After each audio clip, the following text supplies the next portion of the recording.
WrestleMania 42 is in our rear view, and we are heading directly to what the hell does WWE do from here? Where are we going? What storylines are we going to culminate? How is TKO going to worm their way and stick their little ideas in the remainder of the year as far as wrestling goes? We're going to talk about that and so much more tonight on a brand new episode of Off the Mat, your new wrestling obsession. I am Matt, and also with me, as always, I have Sticks and Dirty Dom Tober, the man in charge of the Dirty Dom Dirt Sheets, giving you the hottest news and rumors every week. Boys, how are we feeling a few days removed from WrestleMania? We had a long weekend of wrestling. Oof, we did. How are we feeling? Oh, man. You know, it was the first time in a very long time we had a week of wrestling. Monday night all the way until Sunday, and then Monday again. So basically from Monday to Monday, we had 8 days. And Tuesday and Wednesday. Well, yeah, I'm just facts that we had a long week of wrestling with events and everything that went that led up to WrestleMania. And yeah, WrestleMania was like we were talking back when I was talking to you guys that, you know, regardless of the fact of what WrestleMania 42 was, it wasn't as bad as it could have been. It was bad. Don't get me wrong. It could have been a lot better, but for what it was entertaining. And, you know, I actually went back looking at video footage of like other matches, like from other WrestleManias. Give or take 7 minutes, 10 minutes. Basically, those are the number of minutes that for some of these matches. You know, we may say it maybe seemed rushed, but there are other matches that went quicker, like in previous WrestleManias. So, you know, once you start counting numbers and you start putting things out there, that's when things start getting crazy. Also, the conspiracy. Oh my God, this and that. But if you go back to a couple of WrestleManias, you'll see there is a level of time for each match. You know, the problem is what? It's WrestleMania. We should get more wrestling and not ads. Your ad time should not outweigh the total amount of professional wrestling on a professional wrestling show. I know. Yes. And that's the issue. You know, that's the issue. Commercials pay. Especially when we are paying. Well, you guys are paying. Yeah. I'm still paying because I'm paying for Netflix, but I'm using a VPN. But when we're paying for a premium service, why are we still additionally having to watch ads? Well, listen, I think they're going to get away from that premium package where you pay for no commercials. I think commercials are upon us with everything. Ad revenue. Yeah. That brings in the money. So regardless of the fact on cable, because commercials should be on regular TV and you got cable, you watch. I'm waiting. Look, Netflix started with the commercials when they started going live. Once you go live with shows and start getting those live events, commercials are the epitome of what happens in live events. Because the revenue, you got to have commercials to make sources to make money, a new product, a movie event, something that will bring money into everybody makes money. I mean, live TV, when it was terrestrial stuff, and you had commercials, you know, that was the market plan, right? You get commercials in between your spots. If you're on Netflix and you got these or ESPN and you're doing a PLE and it's supposed to be on a special network that only accessed through the special program plan, why are you getting commercials during certain things? You know, if it's a sporting event like baseball always has commercial breaks that's built in. Wrestling doesn't really have commercial breaks built in. The NFL, they have TV timeouts for commercial breaks. Like when you're watching the game live, they have TV timeouts.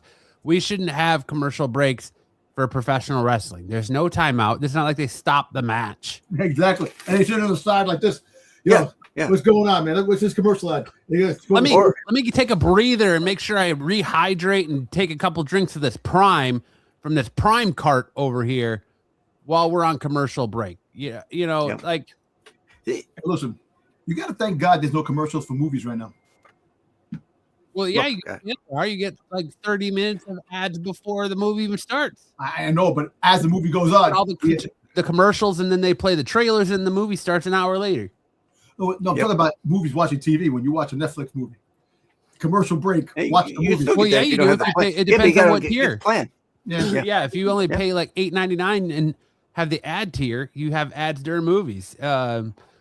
You have to pay the $20. So you're essentially still paying the like.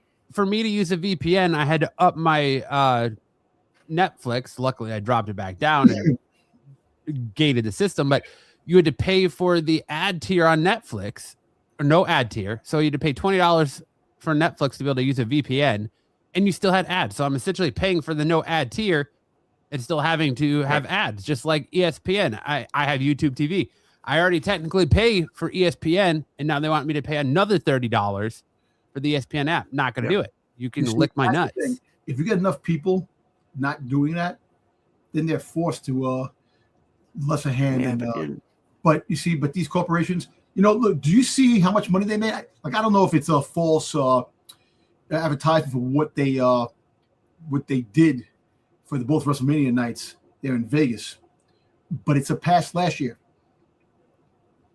And it's like, so the money you made, the revenue, everybody made money. So when you have $100 tomahawk steaks, $30 friggin' drinks, water was $25, everything was high price. People were paying it. You're forced to pay it because at the end of the day, they don't allow you to bring food in because they do bag checks. So you can't bring anything in if you want to save money. You're forced at an event to consume what they have. And you're spending all that money. Dude, they made a lot of money. Oh, yeah. They made a lot of money. Come on. And regardless of the fact, merch sales and shit like that. People bought shirts like crazy. People, the shirts are cheap. The wrestling experience $40. they had, the wrestling experience with the autographs and pictures with all the wrestlers and stuff like that, made a mint. Yeah. Yeah, they were sold out. The funny thing is that, I'm not a wrestling fan. You had people that weren't even wrestling fans going to this. It's the biggest event. You have it in Vegas. They'll be stupid not in 2 years not to have it back in Vegas again because they made too much friggin' money. And it's unfortunate. Yeah. It's unfortunate, but the consumer is still going to pay for the product, even though it's high price. Yeah, mind you, they dropped the ticket prices down. There was some giveaway tickets 2 for 1. They did some roll. But do you think that the businesses that are around there, there was no 2 for 1 in the business. They were getting full price for each person. They made those restaurants made bank. And bars. But remember those ticket discounts when McAfee came out, 25% off from Dodge Ram for the first night, not the second night. I know. It was only one night. It wasn't the whole weekend. Sold the first night. Hands down. It was still smaller crowd than last year, apparently. No. Did you see night 2 was that was packed. It was, look, night 2 overshadowed night 1. No way from the bus. Well, maybe it was the weekend, I'm thinking, but they made their money. Yeah. Now the countdown to WrestleMania 43 is coming. Saudi Arabia. Well, that's going to be the real test, right? To see how close we can get to that without them having to back out and say the whole fact is too much shit going on over to Saudi Arabia for one of the events in July now. So we're going to see if they're going to go. If it's safe to go. Look, let me tell you, so corporations are getting money. The Saudis are paying like $500 million to have the event. $500 million for the event there. That's big time money for TKO. They want that money means a lot to a corporation. Then back it out. Meanwhile, you can have WrestleMania. You know what? You can have WrestleMania 43 back in Vegas again.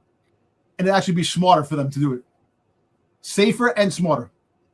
So, well, they were supposed to have it in Nashville, Tennessee, for next year before giving it to Saudi Arabia. Yeah, I heard that. Yeah, I saw that. But and they're saying they did like 1.5 per night million views or something like that on ESPN proper before moving over to the ESPN app. I mean, did they drop the number of anybody who signed up? They're saying that WrestleMania 42 is one of the highest grossing events despite a drop in fans. Yeah. And so they're definitely saying that fan attendance was down compared to last year's WrestleMania. But they still made bank. I'm sure they did. That's because the prices are up and everything else. The prices are up and everything else. Regardless of the fact, next year there'll be, I don't want them to go to Saudi Arabia, but they're going to do it anyway. It's them. They're going to do it. WrestleMania 42 saw 10,000 fewer fans than last year. 10,000 fewer fans, but they made more money than last year. Well, Sticks hit it on the head. The prices are up. Yeah. Prices for everything are up. Yeah. I'll tell you, I was looking at Vegas hotel prices for WrestleMania weekend. And for a normal during the week Vegas trip, I could get a nice hotel room at a really nice hotel or casino, $65 a night. Yep. $500 a night for the 2 nights of WrestleMania. Yep. You're lucky it's $500 a night, or it could be more. It was like my hotel I work for. When there's an event going on, like rooms, the average 2 and change a night, maybe 300. Boom! As soon as there's an event, $900,000 a night. It's crazy, insane. It is insane, but you know what? That's the way things, the institution of things. When you have an event, you make money. Like San Diego Comic-Con. I'll give you a good example. San Diego Comic-Con. When we talked about the hotels, and I told you that's insane. The price, but because of the event, and I'm right next to the event, so that's why. Well, we have a different option too. We're looking at, so it's a little cheaper, but still pricey. All right, we've done enough complaining about prices for WrestleMania. WrestleMania's in our rear view, so let's take a look at our. I just forgot what I was going to say. All right. You want to go through the results? We're going to do that a little bit later. Let's go ahead and jump into our top rope takes. That's what I was looking for. We're going to start with our top rope takes. And now I want to thank everyone who tuned in over the 2 nights of WrestleMania to enjoy WrestleMania with us and do our live stream. So many of you subscribed. We got a lot of new viewers. Appreciate every single one of you and welcome you all to Off the Mat. Now, if you're not familiar with this, our top rope takes are where we put 2 minutes on the clock, kind of like part of the interruption on ESPN. We put 2 minutes on the clock and we give our reactions to the hottest new topics in professional wrestling, 5 of them to be exact. And we're going to start here tonight with our top story. Is the Raw After WrestleMania still special? As everyone remembers, the Raw After WrestleMania used to be the most watched Raw, must-see TV. You knew, you guaranteed that it was going to be the topic around the water cooler the next day or around the school hallways the next day after WrestleMania. The Raw After WrestleMania was always must-see TV in the event of sometimes even overshadowing WrestleMania. The last couple of years, that has not been the case. Boys, this year, the Raw After WrestleMania, do you think the Raw After WrestleMania is still this must-see spectacle, or do you feel like it's just another thing you can watch and it's not really going to take you anywhere? That's next. I'm going to say, as far as this year and maybe even last year, I think you can miss it. Whatever years, let's be honest. Yeah, that's what. Yeah, last couple of years. what they bring from WrestleMania in the aftermath to Raw, it's not there like it used to be. You used to be able to go to Raw and like it was kind of like that, like what you would call in TV sweeps week, right? Boom, the new stuff comes in. You program your new champions. You have some returning matches maybe that are formed out of WrestleMania on the Raw after. You get a return from someone like this year, like Paige returning would have been great on Monday Night Raw. The whole, and we'll talk about it when we get into it, the whole Bianca Belair reveal could have been done on Monday Night Raw instead of in the middle of WrestleMania. I get it. You got a lot of fans and eyes watching it.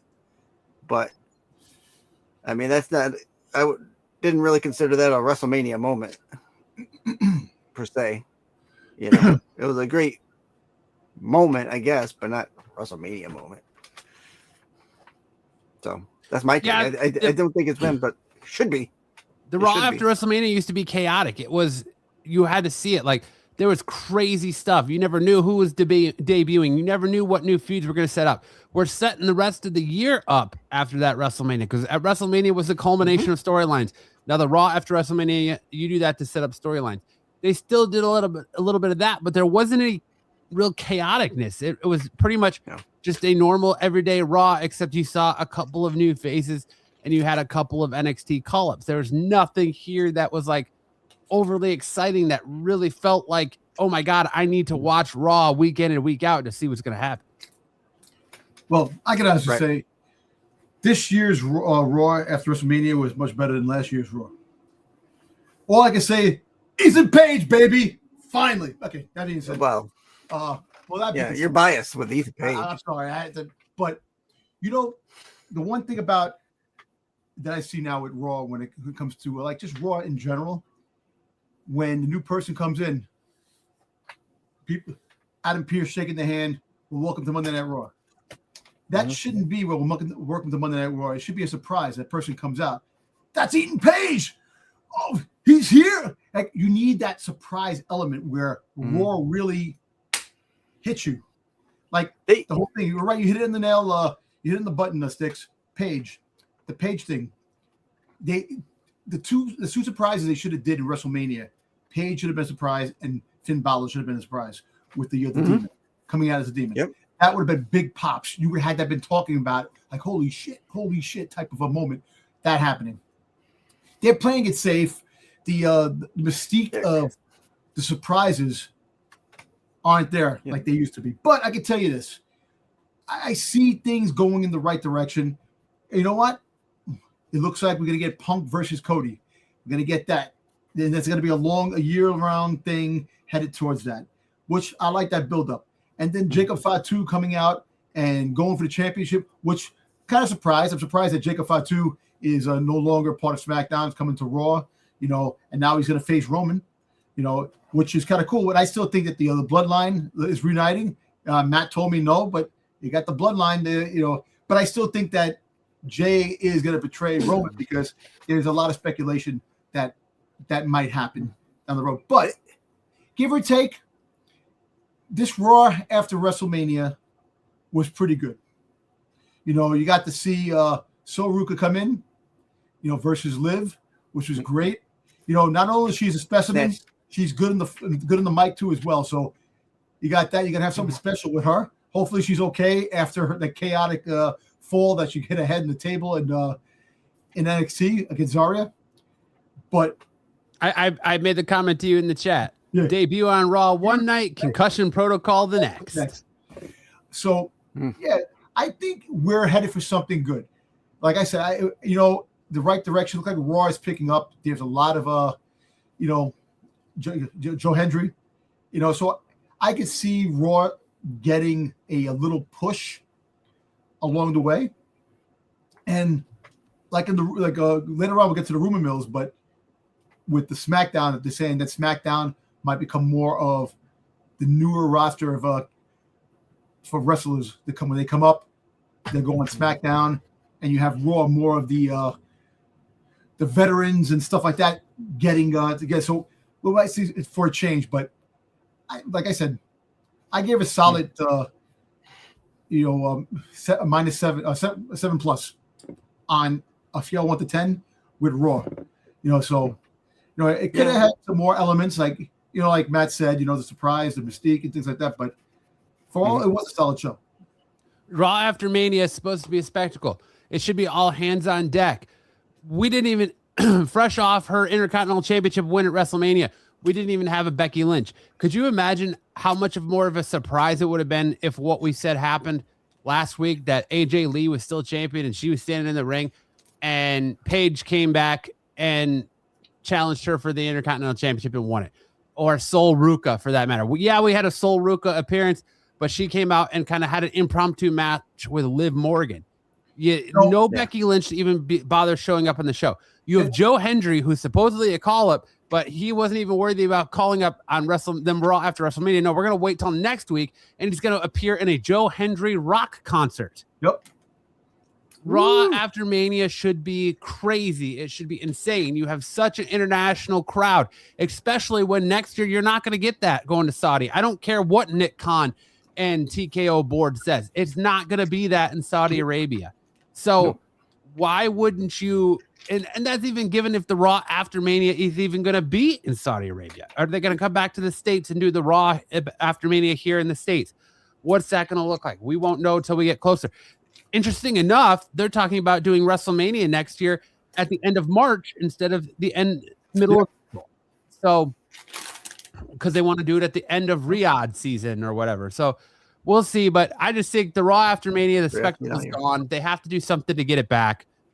You got to have chaos. You got to have, it would have been like you said, instead of being like, oh, Ethan Page, the newest signee, blah, blah, blah, in the background, like, have something going on where he comes out and interrupts or just something where. Wait, who is that? That's Ethan Page. Yeah, like we used to. Like, because back in the day, remember when the King and friggin' they used to come out when somebody came out. It was big. Mm-hmm. It was really big. Oh my God, that's so and so. What is he doing here? Raw After WrestleMania was always the show where anything was possible. Any return was possible.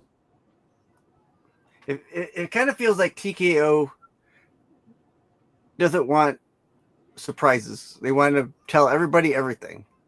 This person's going to show up here. This person's going to be there. This is going to happen. It's like everything's laid out for you.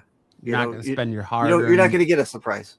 You're not going to spend your hard-earned dollar bucks on we have potential surprise if we don't tell you what it's going to be. We have one more surprise. SmackDown tomorrow's the SmackDown After Mania, so we'll see what we get there. Some call-ups. It may be better. Big surprises, some moves from Raw to SmackDown. We already know that some moves are coming, so we'll see what happens. Yep. Our next topic on our off the top rope. The real reason why Pat McAfee's WWE angle was dropped was revealed as today on his YouTube channel, Jelly Roll of all people, dropped a WrestleMania vlog where at the end of it, he is riding in a golf cart through the backstage and he thanks everybody and talks about how cool it was being there. But he says to Pat McAfee, pretty much, we're all good at something. You're good at your radio show. I'm still looking to see what I'm good at, joking around, but we don't belong here in professional wrestling, because the report is they were both very aware of the fan backlash online. They were both very aware of how the fans felt about their involvement in this storyline and how TKO was involved.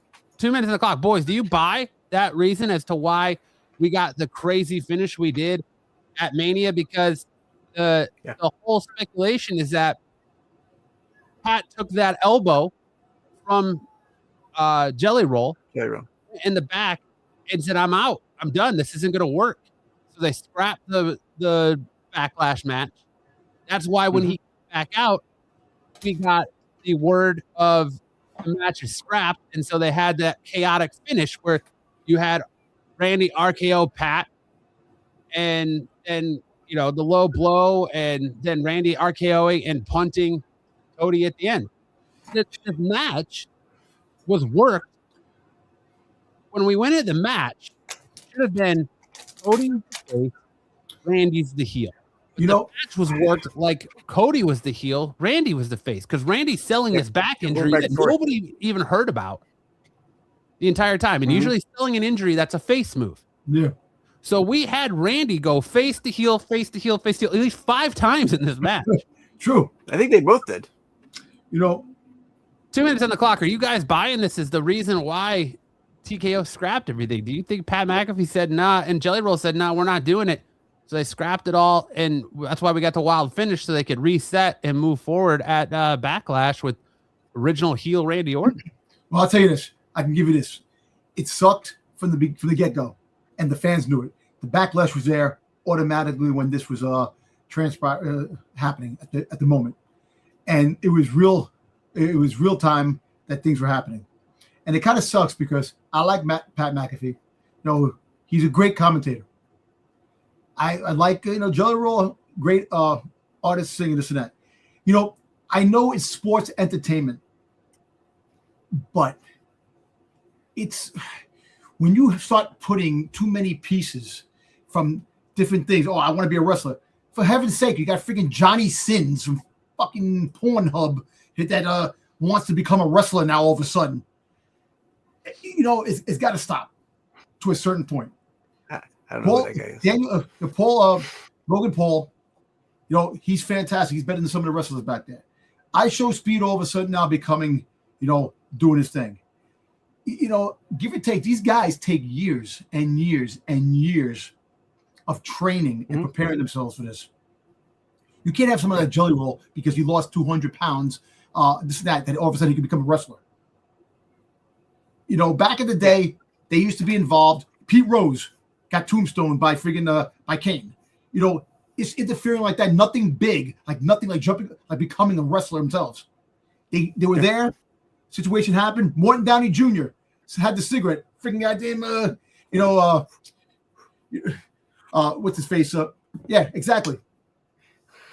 So little things like that. It was Piper, wasn't it? Wasn't it Piper? Yeah, Piper. Piper did it. But that's the thing. They have that little moment, and that's it. Yeah. They insert themselves in a little bit, but they're not part of the program. Exactly. Not becoming part of a huge storyline, which you take away from the storyline because you're adding extra elements that shouldn't even be there. That's the way I say it. Yeah. I'm sorry. I went over 2 minutes on that, but you're good. It's all talk about that, man. No, you're fine. I'm going to agree 100% with you, Dom, because I don't think I think once you start hearing fan backlash as a yes, McAfee went through some camp, but Jelly Roll didn't. They're non-wrestlers. Once you start hearing that as a celebrity, you're like, maybe I shouldn't be here. Maybe the fans really don't want me here. And that in your mind pulls you out and says, you get to where they say, I'm done. And, yes, there was always celebrities put in. Can you imagine a match back in the day with who'd we have? Like Bob Uecker or Arsenio Hall. Yeah, Arsenio Hall. We had Liberace in the first or second WrestleMania. What are you gonna have Liberace do? You're gonna have Johnny. You had Mike Tyson. Yeah, Mike Tyson, but he's an athlete. Yeah, he's an athlete. Pat McAfee's an athlete. No, he is. I'm saying he is, but Jelly is. No, but that's the thing. Like these guys, for as much as they want to say they don't listen to people like us in the IWC, they clearly do, because Jelly Roll even admitted, I heard the fan backlash. I saw it online everywhere. We weren't wanted here, so we don't belong here. Maybe we just go home and let them do their thing. And this is 2 years in a row now. TKO has meddled in the main event at WrestleMania, and it's gotten them nothing. It's 2 years in a row that the people that they put to meddle in the main event of WrestleMania have bailed out. Yep. Travis Scott and The Rock last year, Pat McAfee and Jelly Roll this year. I think if it would have been that Pat McAfee and Jelly Roll had something to do with WrestleMania, cool. but it's the fact how they went about it, inserting Pat McAfee in this Randy Orton angle in a feud that had 20 years to it that they could have worked with. They didn't need Pat McAfee reminding Randy Orton, we're going to bring back the Attitude Era, an era that Randy Orton wasn't even a part of. Yep. Randy Orton was a part of the Ruthless Aggression Era. Yep. Mm-hmm. And I heard a good thing too. What was with the Ruthless Aggression Era, there was no top guy. No. In the Ruthless Aggression Era. It was a hot potato of championships. Yep. So that's what we need to get to now, is that if the WWE is stale with Roman Reigns and Cody Rhodes being the top guy, for fuck's sake, let's go back to hot potatoing these championships. Make everybody a top guy. Let everybody eat. I mean, it doesn't need to be one guy eating anymore. During Ruthless Aggression, The Rock was the Intercontinental Champion, and he was the top seller. Yeah. Well, that was during Attitude Era. Rock was the Intercontinental Was it Attitude? Yeah. Ah, man. Most of the Attitude Era was Stone Cold and The Rock fighting over the Intercontinental Championship. And then towards the end of the Attitude Era is when we got the Rock, Stone Cold WWE Championship stuff.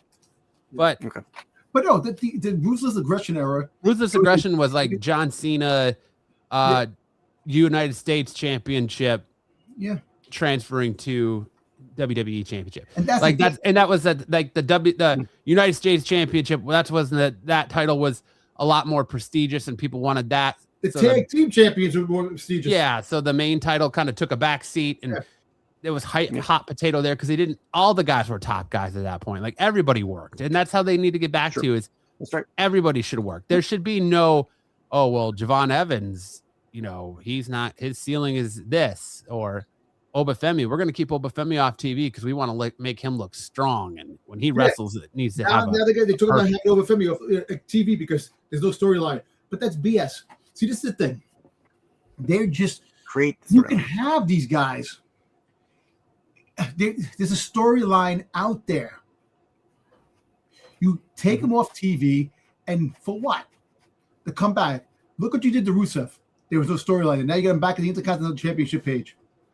It's like, stop taking people and putting them on the shelf because there's no story. Royce Keys is the big example.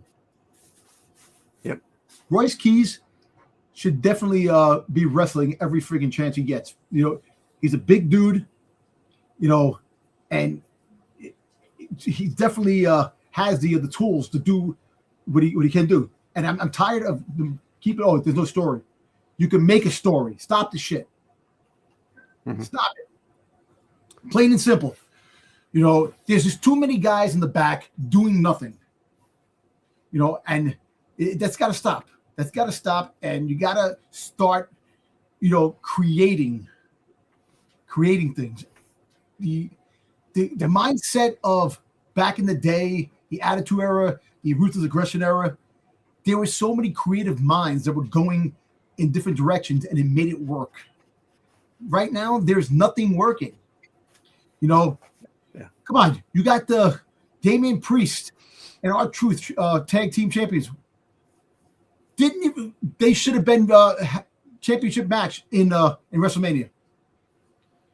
Well, I can't even believe you didn't bring up the real one. I thought for sure you were going to bring it up, and I was going to leave it. And it's the Killer Cross aspect of it all. They got rid of Killer Cross, gave his gimmick to Damian Priest, or not Damian Priest, to Aleister Black. It was supposed to be Aleister Black who talked Randy Orton into going back to his old ways, and then they gave it to Pat McAfee. Imagine what they were already building with Killer Cross, with Karrion Kross. If they would have had Karrion Kross being the one getting into Randy Orton's ear and turned Randy Orton heel again before WrestleMania, how much that would have sold the WWE universe versus bringing in Pat McAfee. Of course. Let me tell you something. decision ever. Yeah, and that's the thing. Killer Kross is over the independent scene, winning championships all over the place now, doing his thing. And you got Aleister Black to come in to take his place, and you still have him off screen and doing nothing. These are the problems that they have. They don't know what to friggin' do with their the assets they have. And it's sad. Because I'm gonna tell you this. The more and more TKO medals and things and do stupid things, a lot of wrestlers are going to jump ship. And it's not worth the headache. Jump ship, and believe it or not, they might. AEW, you can talk a lot of bullshit about AEW. If a lot of those wrestlers go to AEW, now you could have a brand that has a lot of talent and a lot of things that are going on to make it even more watchable. And WWE don't care because they're trying to make, we're WWE. No one can touch us. Bullshit. Freaking the mighty fall. And when they do fall, they fall pretty damn hard. Yep. Yeah, but kudos to Pat McAfee and Jelly Roll for understanding the assignment and walking away when they knew that they were not wanted or and you needed know what? in this. Instead of a bash on them, like I said, I like both of them. And it's cool trying to get them involved. And I know their passion and they love wrestling, but you gotta. There's a lot that has to be done before you can actually step into that ring and do the things that these guys do. And another thing too is that you can't blame these guys being put in the storyline that had 20 years in the making. It's you could have had so many other elements. There could have been so many other layers that could have transpired in this rivalry down the road. I know Ted DiBiase Jr., he got acquitted. He's good. He's good to go. Yeah, I love that fans are posting videos of him at that match, just fresh off catch. He owes $50,000 to Randy Orton. fresh off catching a case for welfare fraud. What are you going to do? I'm going to WrestleMania. And now he has Randy breathing down his throat because he owes him $50,000 or some shit like that. And now people should be going, how the hell did you afford tickets to WrestleMania? Where did that money come from? Well, that's a story, a conversation for a different time, my friend. Mm-hmm. But it wasn't welfare fraud because I've been acquitted of that. But all right, what were you gonna say, Sticks? Before we move on, I just wanted to say real quick. I wouldn't go as far as say they weren't these two guys, Jelly Roll and McAfee, weren't wanted. I'll go far as to say that the gimmick that they were given didn't pan out. They knew their time to leave was then. And they took it. I just don't think they were wanted in this feud. There was no need for either one of them. They were needed in the feud. No, they were not needed. They could have put them in a segment that was more for them, not in a major feud like this. Yes. And the same thing with last year with The Rock and Travis Scott. Yeah. Having The Rock there, yes, that's great. But then having Travis Scott in there and they do it. No, come on, man. But sadly, I don't think that the meddling from TKO is going to stop anytime soon. No. Nope. All right, moving on. WWE, we got a surprise at WrestleMania with the shocking retirement of Brock Lesnar. There's rumors of swirling and there's rumors abound about the status of Brock Lesnar for SummerSlam. WWE wants Brock Lesnar back for SummerSlam, but there's hot rumors out there that Triple H and WWE brass were caught off guard by Brock Lesnar's sudden retirement at WrestleMania because apparently Brock did not want a job to Gunther at SummerSlam. It felt that Gunther didn't need the rub from retiring Brock Lesnar at SummerSlam. So instead he gave the retirement match to somebody who needed it in Obafemi. And that's why, in order to piss off or piss in the face of WWE and TKO, Brock abruptly retired after his loss to Obafemi at WrestleMania. Are you guys buying that reason for Brock's abrupt retirement at WrestleMania? Do you think he didn't want a job out to Gunther, or do you think that we will see Mr. Brock Lesnar back in a WWE ring some way, shape, or form for one last run at SummerSlam? I'm going to tell you this right off the bat. His appearances are done. They have to do a new contract to bring his appearances back. So I think him retiring, I could be wrong. Him retiring at the point of WrestleMania was his last of his contract. If that truck money comes in, you can rest assured that he'll be there for SummerSlam. Because he actually was supposed to be there Monday night, and he didn't go Monday night. And everybody's pissed off. But I think that's more work in the that storyline, I think that his contract ended, and he's like, "All right, I'll do the SummerSlam thing. Give me the bucks." Right. I'm gonna say both on this. I think yes, it was a surprise to WWE that he retired. It was a shock and surprise to us as we're watching the match. But I also think, like Dom alludes to, if they put up a good contract for him to come back, I think he'll do it. I don't think this is going to be the last we see of Brock, but I think we'll get one more match from him during SummerSlam, maybe two. Gunther is still owed that favor from Paul Heyman.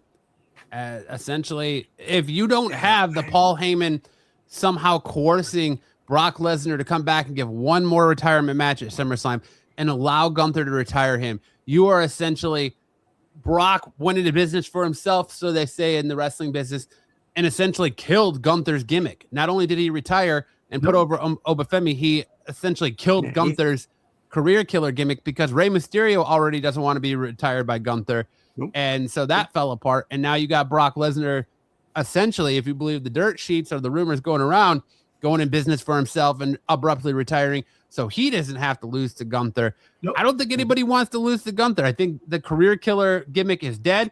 WWE needs to find new directions for Gunther. He should just be wrestling on TV every week and move on from there. But Gunther could be good wrestling every week. Have him win. You can have him win every match. You can have him win the matches. Like, is Gunther unstoppable? This guy is unbeatable, and everybody steps into the plate to try to beat Gunther. And try to do that, and that could be a gimmick. Like, you have the United States Championship, open call, come fight me. Have something like that with Gunther, and do that. On the other hand, if Brock Lesnar does not come back, and the big favor was that he wanted to retire Brock Lesnar, I could see Gunther trying to go after Braun Breaker and try to make that storyline. Have a Braun Breaker, Gunther thing. Braun Breaker interferes because Paul Heyman couldn't come up with something. He interferes to make Seth win when Seth fights Braun Breaker. And you can have that. And then you can move. Because the way things are going, we could possibly have a SummerSlam match with Seth Rollins versus Roman Reigns. Because we didn't get that match in WrestleMania. They wanted that match, and we can get that. That could be a potential card for SummerSlam. If you really want to intrigue the people, that SummerSlam, have Gunther versus Braun Breaker in that card. Give or take. I know it's not appealing as Braun Breaker versus of Gunther versus Brock Lesnar, but it's still a potential card that could actually be a good one for SummerSlam. So we'll see. Like I said, it could be a work.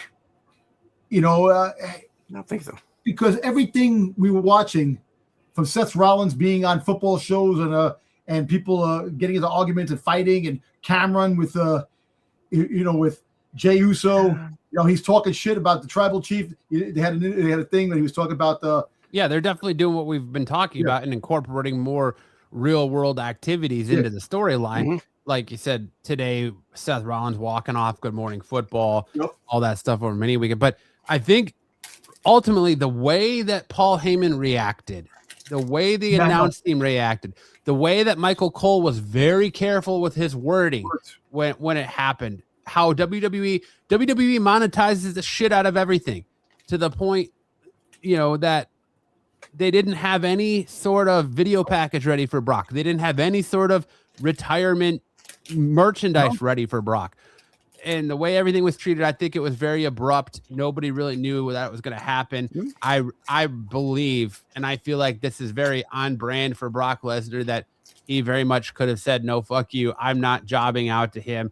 I want to give it to a guy that matters. I'm going to put this guy over, especially the way it went with him being squashed. Apparently, that's what I heard. Brock Lesnar is very high in Obafemi. Yeah, he likes Obafemi. He wanted to do this for Obafemi. And he felt like Obafemi deserved the rub over Gunther. So that's why he did it. And when they didn't, so then now they can't move forward with having Gunther retire Brock. Well, and the thing is, the thing that people pissed off is a big storyline there. And now they're going to scrap that storyline because if he doesn't come back. But I'm just saying, it could be the fact that he did that. And maybe if they come with the truckload of money, but give or take, there was also a rumor that I heard that he was wrestling hurt. And also, Brock, some kind of an injury of what I heard. Now, I don't know if it's true, but you got that. And then plus the whole lawsuit, that's going on. There's a whole bunch of speculation out there that definitely could be contribute to his retiring too, saying, you know what, he's 50 years old. What more does he have to prove? So nothing really. Me personally, I think it's pretty cool that he likes Obafemi and he gave the rub to Obafemi to retire him, and then makes Obafemi even stronger. So then when he does meet up with Gunther, that's going to be a big match. Yeah. So WrestleMania, we might get Gunther versus Obafemi next WrestleMania. So we'll see. Like I said, potentially in the world where money talks and bullshit walks, dump truck of money cures the cures anything. Yeah. Cue the video package of Krusty the Clown crying because they did backed up all that big truckload of money up to him. Well, you know what? He made a stone, They can make shirts. Thank you, Brock. Yeah. Brock. And if this does turn out to be his last match, so be it. Because I will say he went out the way he wanted to go out, giving it up to someone who he thought deserves it. Yep. Good on him. Whether WWE and TKO wanted that to be the way he went out or not. Nope. So I don't know. We'll see. Anything's possible. SummerSlam is not until August. Yeah, we got a few months for them to figure out something. So yeah, definitely. So yeah, what do we got next here? Oh, that was it. Up next, our next topic is CM Punk.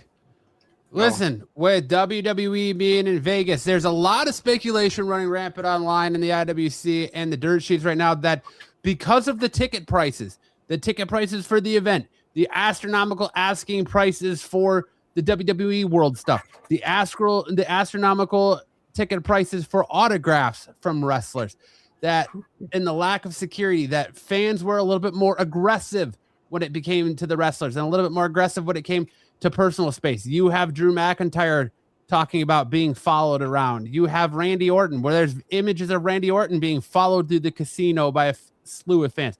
You have Booker T saying that somebody followed him in the bathroom. And we're trying to record him in the bathroom. And then you get the big one that TMZ got a hold of CM Punk smacking away a fan's phone after WrestleMania as the fan was trying to not only film Bayley, but film CM Punk's wife, AJ Lee, and an embrace in a private moment those two were having together as friends. Now, do you feel like fans are getting out of control and that they need to check themselves and this is a little out of line? Right. Or do you feel like CM Punk was in the right in this? Or do you feel like CM Punk owes this guy an apology in that fans weren't out of control? I'm gonna set the record straight with this too.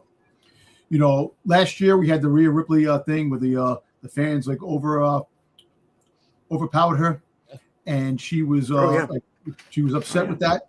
Look, there's a thin line. Look, I got two things. If you're a celebrity, a musician, a star, it comes with the territory. If someone sees you on the street, they're gonna run up to you. Someone see, like people in restaurants. I've been in restaurants where there's been celebrities in restaurants, and the one hell no is leave them alone, let them with their family to eat. Don't ask them for an autograph. Don't bother them when their family is and that. If they get up and they're leaving, you can go, sir, I'm sorry to bother you. Would you mind signing this or this and that. And if they say no, I'm with my family, this and that, you should respect that. You should respect that because they're going out, yes, and at the same time, yes, they're in the spotlight because they're a celebrity, and that goes with every celebrity.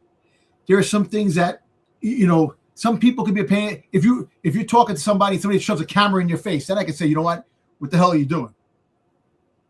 Mm-hmm.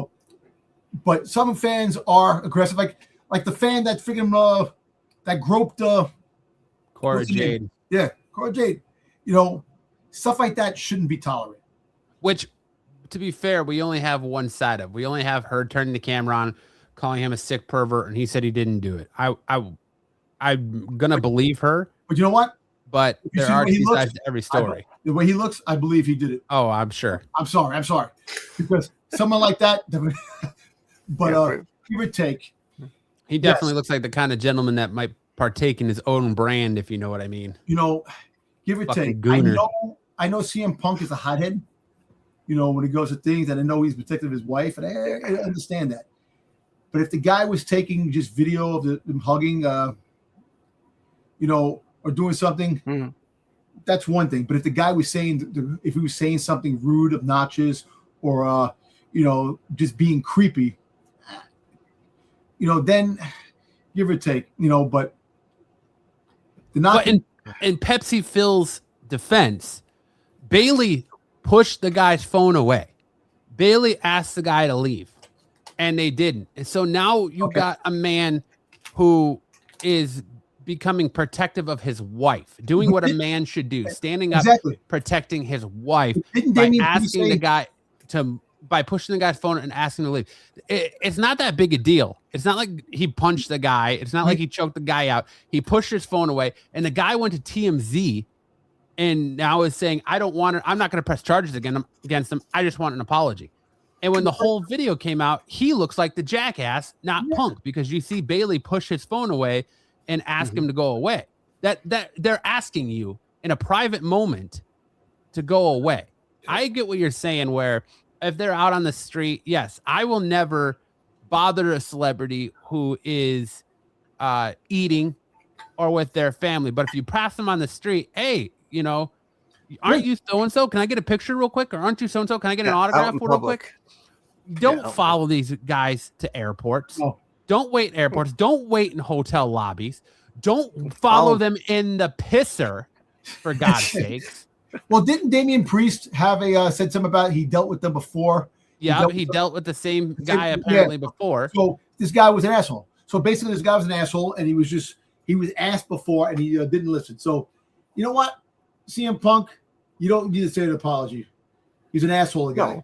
Don't follow, like when they're in their hotel, essentially treat them like they're in their home. Don't follow them around like what they did with Randy Orton, flocking him so he could barely get around. Like, cool. If you're catching him walking through the casino, hey, can I get a picture with you, dude? I'm a big fan.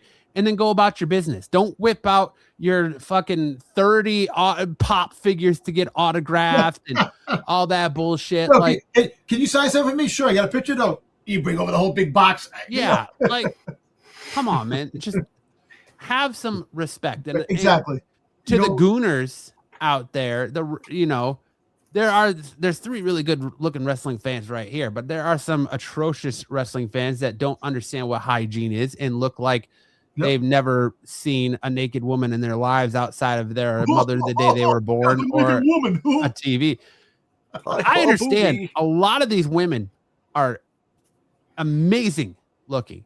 Yes. I've been face to face with Jade Cargill. She is absolutely stunning. I've been face to face with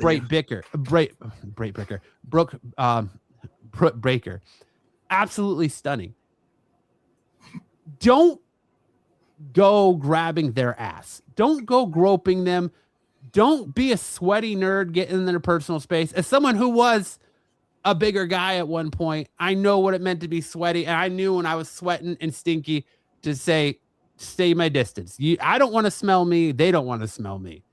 Actually, so, yeah, don't bathe in Axe body spray. Don't get offense if these beautiful women don't want you groping all over them. just because you're a fan and you're paying their hard-earned money doesn't give you the right to touch them inappropriately. Exactly. These are, at the end of the day, people. They're with their family. They entertain you. Great. There's time and a place for it.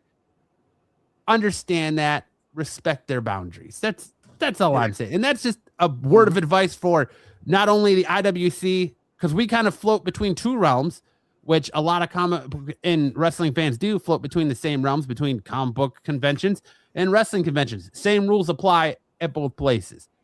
Yep. Hygiene, wash your nasty ass, use deodorant, personal space. Exactly. That's it. And wash your hands when you go to the bathroom. Don't bug these people when they're eating or trying to get from one point to another. If you're walking and you pass each other and go, oh my God, you're so-and-so. Can I get a quick picture? Cool. Have your shit ready to go. Have your phone ready to go. Quick, let them go. Don't sit there and be like, okay, well, let me now take one with my cousin, and now take one with this person. Now let me go ahead and just, do this real quick. Yeah. Sign this 6 things. Come on. Leftover saggy. Come on, really? What about the pickle parties? This personal life, that's on Dom. But listen, anything you want to add? Pickle parties, you don't grope. Anything you want to add, Sticks? No, I mean that you're both right on point. The only thing I'll say is that and the thing coming out also about this thing is the whole security element of where they're at, whether it was not enough. Obviously it's not enough because these guys are getting to be standing right next to the wrestlers. Like here he is with CM Punk. If they're gonna have these guys at a certain hotel, like I guess that's the only hotel all the wrestlers were at. Have more security. Have more security for these guys. But it's a casino too, so at some point, no matter what security, they're gonna walk through the general population, and they've got to expect that the general population is going to. But there's certain entrances that you can have a couple more. Yes, absolutely, more security. More people have been like, nope, we got to go. Handlers, things like that. But the problem, I think, too, is that WWE treats them like independent contractors. So they probably feel like these wrestlers should supply their own security because the hotel probably isn't staffed enough for the level of security they need. Probably not. Especially Dom, someone who handles security. Like the hotel's probably not staffed enough for that. I'm sure WWE is probably going to come out and say, well, they needed to provide their own security. And the crazy part is that TKO has not spoken out about all of this. TKO has not taken any stance about this. Nope. WWE hasn't spoken out about this. WWE hasn't taken a stance about it. So what's going to come out of all of this? Obviously, WWE is turning the other cheek to it. Obviously, CM Punk is not receiving any sort of punishment for it. He was there on Monday night. It looks like all the dirt sheets and maybe he changed his plans, but it doesn't appear that he's going to be taking time off like originally was said. I just think TKO, WWE, you got to do better here and provide more security for your wrestlers. And IWC is the most egregious offenders. Have some respect for these people. Yes, they're there to entertain you, but they're not there to do everything to your beck and call. Just like the lady who was trying to flame Obafemi a few weeks ago because Obafemi didn't want to do what she wanted to do during her meet and greet and all that shit. They're here to entertain you to a point, but they're not here to be your fucking lapdogs or your personal jesters. They're not your train monkey. Exactly. But moving on here. Dom alluded to it a little bit earlier tonight, but WWE announced that Night of Champions 2026's location date will be Riyadh, Saudi Arabia, June 28th, 2025. Is there no low? Like to me, this is like the lowest of the low for TKO and WWE. And I'm not even going to say WWE. I'm going to say TKO in general because they're the ones that called the shots as there was leaked leaked audio from one of the top guys in TKO saying that they call the shots, the decisions begin and end with them. How do you feel about that decision to send the roster over to Riyadh, Saudi Arabia, amidst the conflicts that are going on in the Middle East? Boo. Greed. Why? Greed. You know, they don't give a shit about the well-being. Yes, you're getting a shitload of money. And like I said, money talks, bullshit walks. And that's the way they see things. They don't care about safety concerns. They don't care about anything. You know, you see it with the wrestlers going through crowds and the fans acting up. So what makes you think that they're going to care about sending them over to a place where there's war going on? You know, and I understand they want to go and entertain this and that, but you got to have a line of like, listen, this is happening. Let's have a change of plans. Stay far away from there as possible until things de-escalate on what's happening. Right now, everything's at an all-time high, you know, and hate talking about damn politics. You know, you just want to have fun and watch these shows and be enjoyed by what they're doing, what they're putting their bodies on the line for us, you know, and their safety should be 100%. Yeah, top priority. Exactly, the top priority. So sending him to Riyadh, you know, in June, that's a bad move because right now things are happening still. You know, and it's like, not going to say things can happen here, but the whole fact is that you're sending him to an area where war is going on right now. It's more like, listen, it's more likely to happen over there. They're an active target in the conflict that is taking place. Exactly. In the Middle East between the United States, Iran, and Israel. Like it is what it is. You call a spade a spade. Yep. And you're sending performers, independent contractors, into an active war zone that is actively being attacked by strikes. And my only question is do they have some sort of insurances from the current administration that's in office, given that Linda McMahon is part of that administration and she is the mother-in-law of Triple H, who is the chief content officer of WWE? Even if they do, they can't guarantee shit when it comes to that area over there. That area there is a hotbed of bullshit going on over there, and I wouldn't want to step my toe if I was the WWE TKO. You know, maybe they'll probably consider because of what's going on over there. You know, that would be. I'd be like, it'd be like if there was like you wanted to do a PLE in France. Well, the French Revolution is going on right now, but we'll still go over. You know, why even put your people into that kind of position in jeopardy? It sounds like it feels like they're future proofing a little bit, where they're saying, okay, yeah, we're going to agree to this June 28th. It's 2 months away. Hopefully all this has died down by then. You know, I think that's really what they're banking on, but it's not a domestic dispute over there. It's right. It's a full blown. Seems to be a very volatile situation.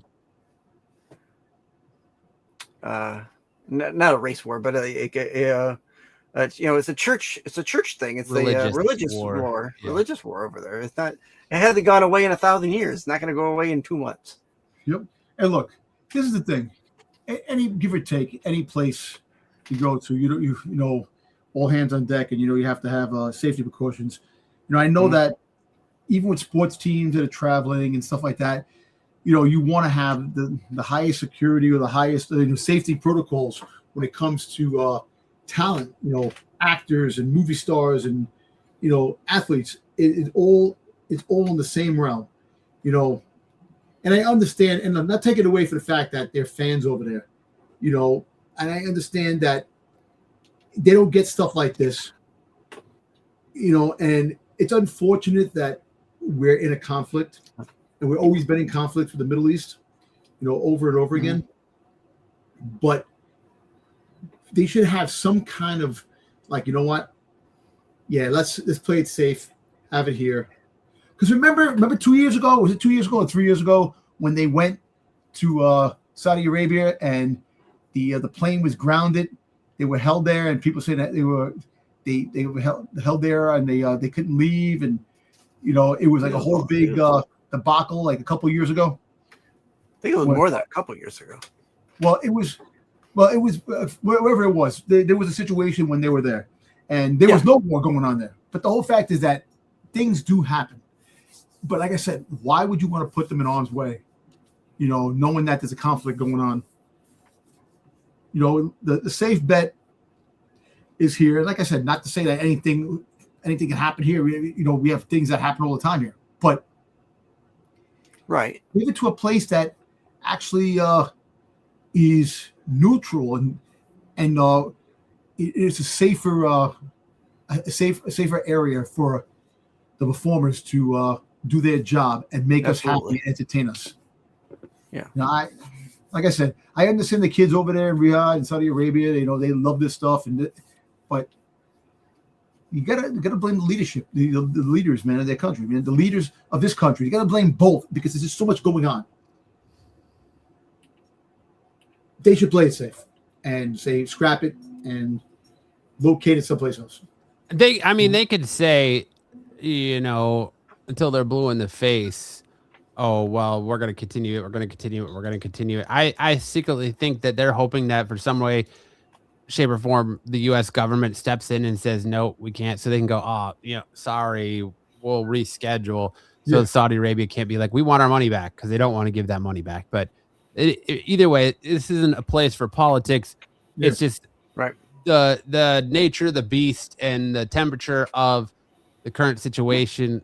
It's not a smart move. It doesn't look good on WWE's part. I am part of the IWC. I am here for giving all wrestling fans across the world a chance to see these performers live. I think Saudi Arabia, you know, if they're going to go there and perform, good on you. But shame on WWE and TKO for potentially putting their superstars and independent contractors in the line of fire in a potentially unsafe situation, especially if cooler heads have not prevailed by the time this event comes up. But that is it. That's it for our off the top rope, our 2 minutes, which clearly turned into more than 2 minutes for each topic, where we talk about the hottest news stories of the week. But now we turn it over when we let our resident dirt sheet master, Dirty Dom, cook, where he's going to talk to us about all the breaking news that's swirling around the internet on Off the Mat presents Dirty Dom's Dirt Sheets. Dom, what are the dirt sheets cooking on this week? Well, we're going to rant about Randy Orton. So Randy Orton just mentioned that he revealed he has 4 years remaining on his contract. So, you know, he says nothing lasts forever. I just turned 46.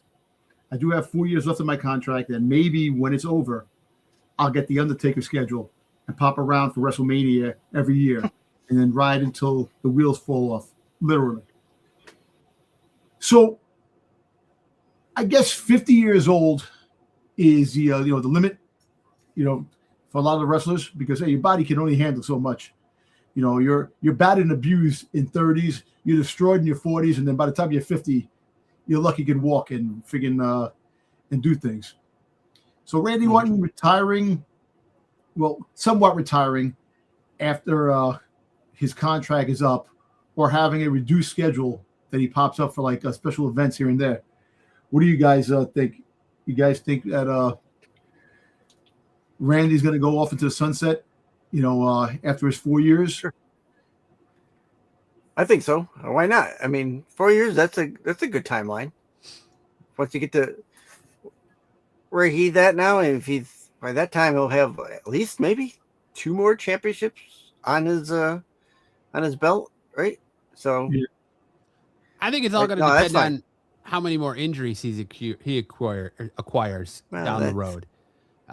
What's the legitimacy of this back injury? Because I mean, he came back, and we haven't really seen him wrestle since Elimination Chamber. So what's the legitimacy of this back injury he has? What's the legitimacy of all the other injury he's going to cure? Because he seems to be pretty injury prone. How serious are some of the, I mean, didn't he have spinal fusion or neck fusion or something like that? He had some sort of neck fusion thing. So what's the seriousness in that? Like, we're looking at that with Kevin Owens. Kevin Owens is supposedly taking a spot on WWE LFG as a trainer.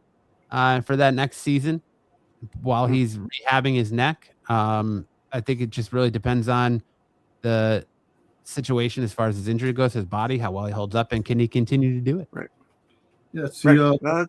That's anybody really in the roster. I think you're going to see a lot of wrestlers rethink things as we got the Hulk Hogan documentary coming out, and we hear that he was taking enough painkillers and high level painkillers to be a lethal dose just to be able to function towards the end of his life. So you kind of see the same thing with what the likes of Jake the Snake Roberts are going through, Lex Luger. You kind of get all of that, and you're kind of seeing all that play out on social media now with all these older guys and Mick Foley and The Undertaker, and how much are you willing to put your body through that into older age just for the thrill of a buck? Well, listen, Randy also stated that Hollywood's not for him. He wants to wrestle. He enjoys wrestling in Hollywood. He stated that. Also, my man is a self-made millionaire too. He's got money. He's got a lot of money. He's got how many kids he has? Like 5, 6 kids. I don't know. He's got a lot of kids. So he's got money. He's got a lot of things going on. He's also got he has I think he owns a couple of gyms. He has weed dispensaries. He has all that stuff because you know that he loves his weed. So I guess I don't know. I didn't know that about Randy Orton. Yeah. Oh yeah. I didn't know that either. When he was with what's his face? Bro. RVD. KR Bro. Freaking RK Bro. Oh, Matt Riddle. Oh, Matt Riddle's a big weed head, man. Oh, I knew that. Oh, Matt Riddle is. That also, Rob Van Dam was a big weed head. We all know that, but he has a lot of money in businesses and stuff like that. So he really doesn't need this. He does it because he enjoys this.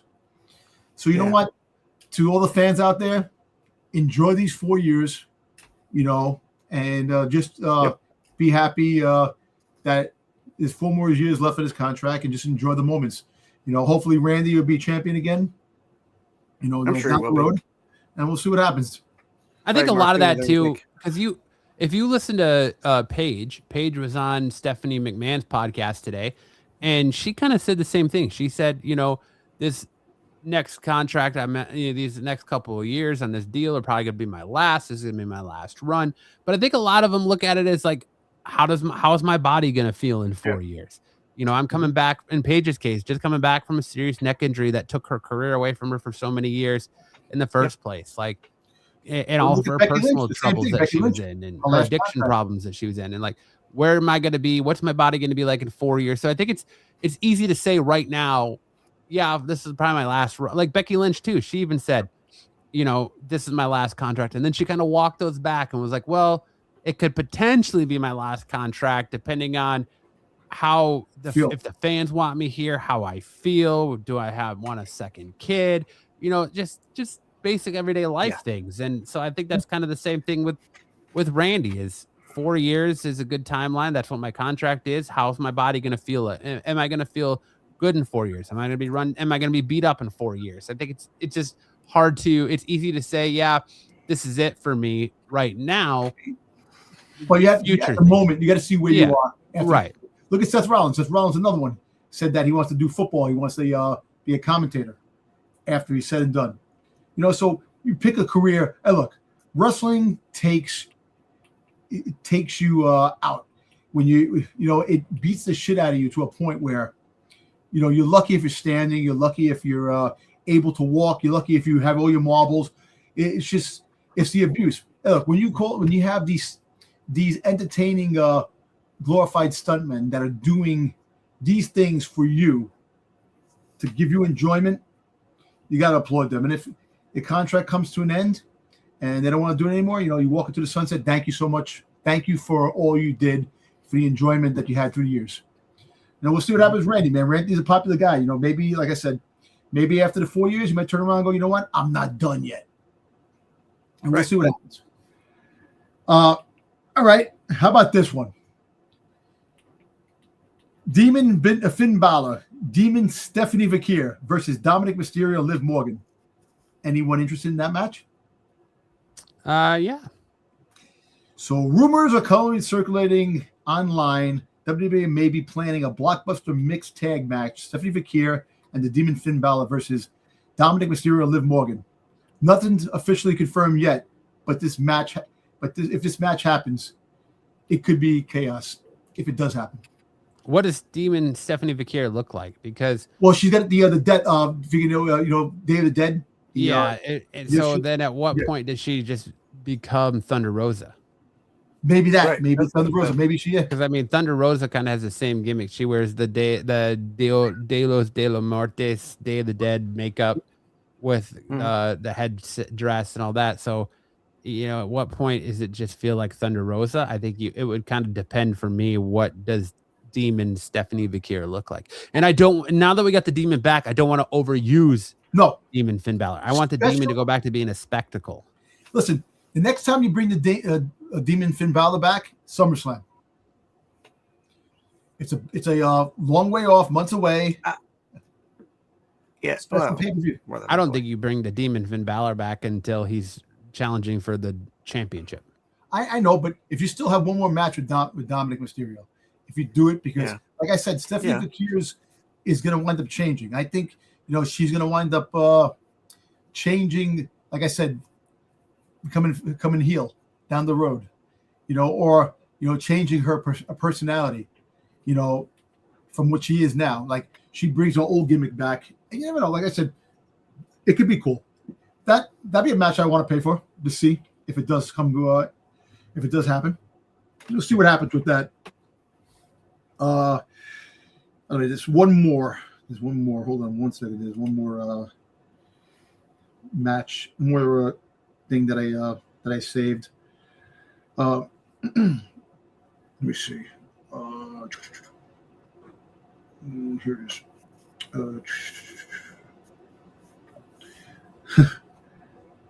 Going back to the security with the wrestlers and stuff like that. Jay Cargill had one that claims a fan asked her to spit on him. It's like,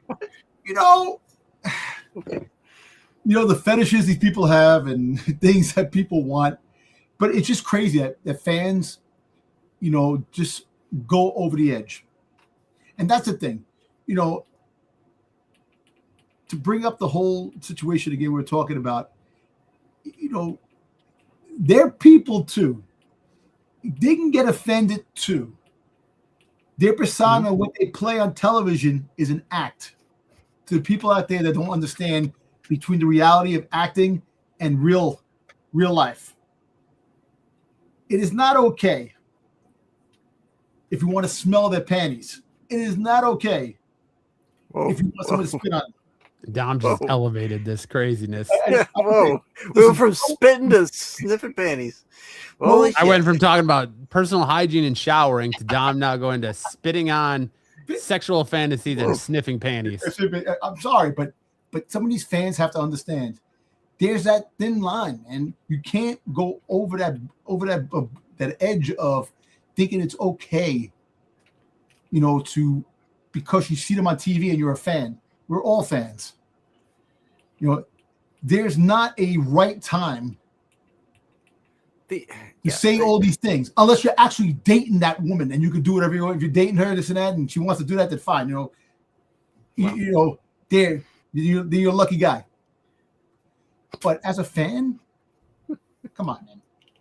You gotta stop the craziness and stop bothering these wrestlers and harassing them for who they are, because they're regular people, and they can play a bad bitch on television and be that way on TV. But they can be the most gentle person in their personal life, or who they are for real, because acting, and that's what acting is all about. All right. That being said, I think I have one more. There was something else I wanted to look at.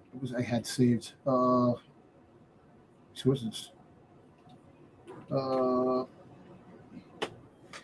right. I want to go back. This is gonna be a long one. Oh no. Really quick. No, Which really is it? quick The one. long one or really quick? well, I'll read it. I'm just saying that it talks about. Dom's talking about his personal life right now. I got the long one, but it goes really quick. It goes with no. So apparently this on the thing it says Triple H ruined the WWE, and they try to explain why he ruined the WWE.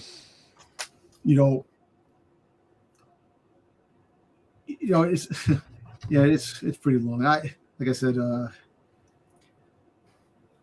We got to stop blaming Triple H for this. It's not his know. fault. It's TKO. Yeah. It's Mark Shapiro. It's not helping Ari anything, Emanuel. but- We got to stop blaming Triple H. It's not his fault. It's not. And you know what? It's not his fault. That's the whole thing. He's just the face of the booking, so he catches the brunt of the force. But we have to do better and point the finger where it belongs, and it does not belong at Triple H. Nope. Not 100% anyways. Yeah, I mean, he's got something to do with it, but it's not 100% his fault. He's taking orders. He's like anybody else. He's taking orders from the top. It was a long thing about the Triple H, but the fact is that it sucks that he has to take the blunt of things because remember the bosses are there to throw you into the bus. Yep. Yeah, I don't want to be freaking blamed for the shit. Sometimes they back up too. Exactly. So someone has to stand up and actually definitely take the blame. So unfortunately, and it sucks for him because he's got to take orders in answer to Nick Khan, Ari Emanuel, to Shapiro. He has to answer all these people. Yep. And they're not the ones catching the shit. He is. He is exactly. He's the one catching the shit from the fans. It's kind of like the Kathleen Kennedy thing with Star Wars. You go back to that because basically she, is the president and everything went to her and all that stuff like that because of all the other bad choices. But that being said, Triple H, there might have been some things that Triple H did, but to drop all the blame on him, it's not fair. It really isn't fair. It's not. All right. One more thing really quick. This is a quick one. So we're going to have the niece of former Iron Maiden drummer to make WWE debut next week. That's pretty cool. That is cool. That is cool.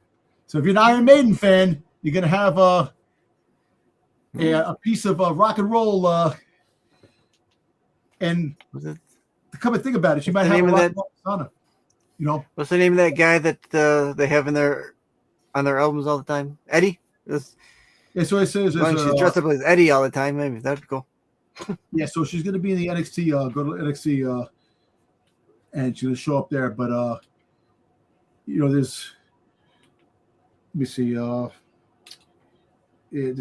We got some pretty big SmackDown rumors for tomorrow night.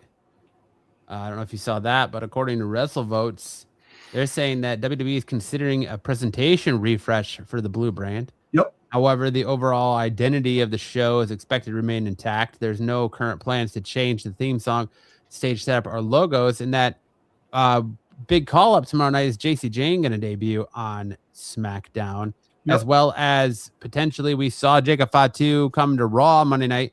We might see names like CM Punk and Rey Mysterio make their way to SmackDown. The big news, too, is that WWE is either going to institute a draft, but to shake up the rosters. We're supposed to get some big roster shakeups, but the main one that seems to be floating around is them either potentially ending the brand split altogether and having talent go across shows, or B, just doing a roster refresh and just having people show up, kind of like they did with the transfer portal versus a full-blown WWE draft. They should have people crossing over. I think if you're a champion, if you're not a champion, you can cross over to different shows. I think that should be more of the deal where you can have interactions. You have to watch both shows because it does get a little boring if you have like one brand and they're fighting all those same people over and over again. I'd like to see somebody come in from SmackDown and be part of the party or stuff like that. So get to do something like that. But who knows? Like I said, but look, as much as I'm not a big fan of the draft, but it did have its benefits, the draft. SmackDown. Hold on. Don't sit there and say you're not a big fan. You've been asking for the draft for like 2-3 years and a half. The draft is right there. I'm just saying it because it was something that was supposed to happen. I'm not a big fan. I like the interaction of the draft is happening. We've been Ethan doing Page this is coming to show. the main roster. We've been doing this show for 2 years now. We've been through 2 Brock's gonna WrestleMania, show up. and you've talked about the WWE draft at nauseum. No, Don't please, sit here and say you're not a fan of the draft.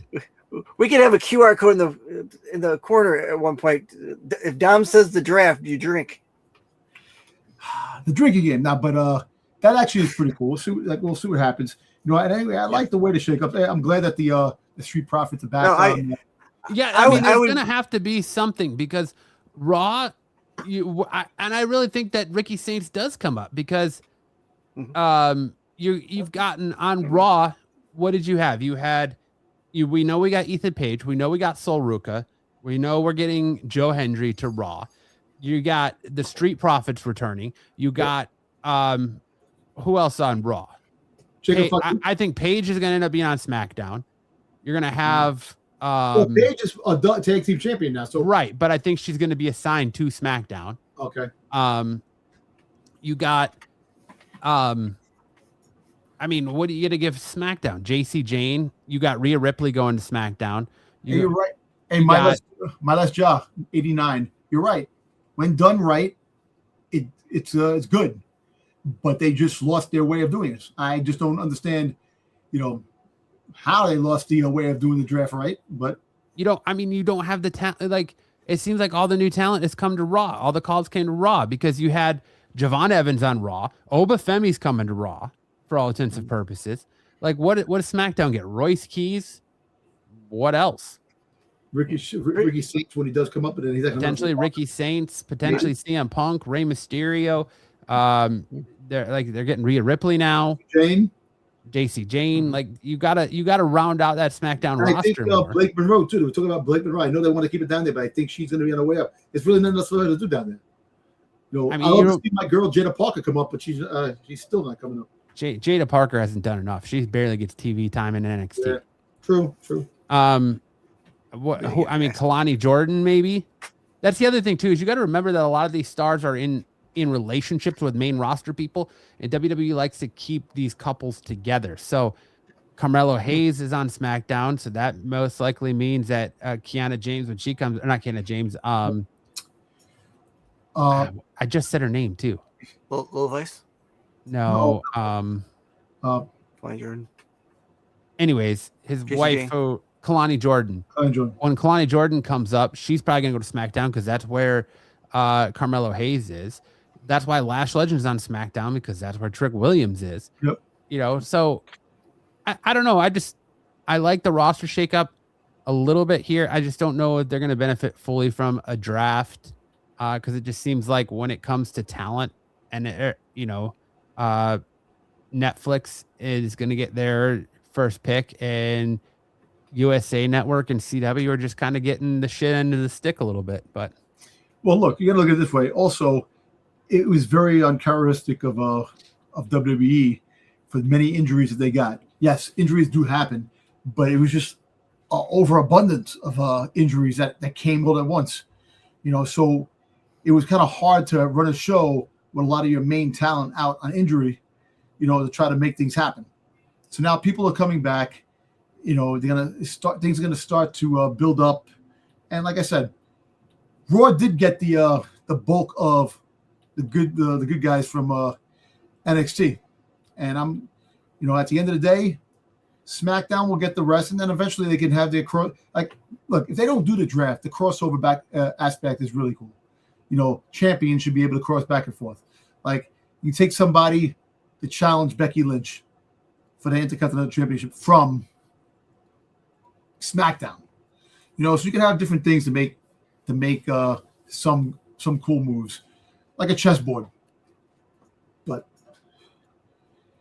other than that, like I said, the people are coming back from injury. Sheamus is still on the road of recovery, coming back eventually. Hopefully. Kevin Owens.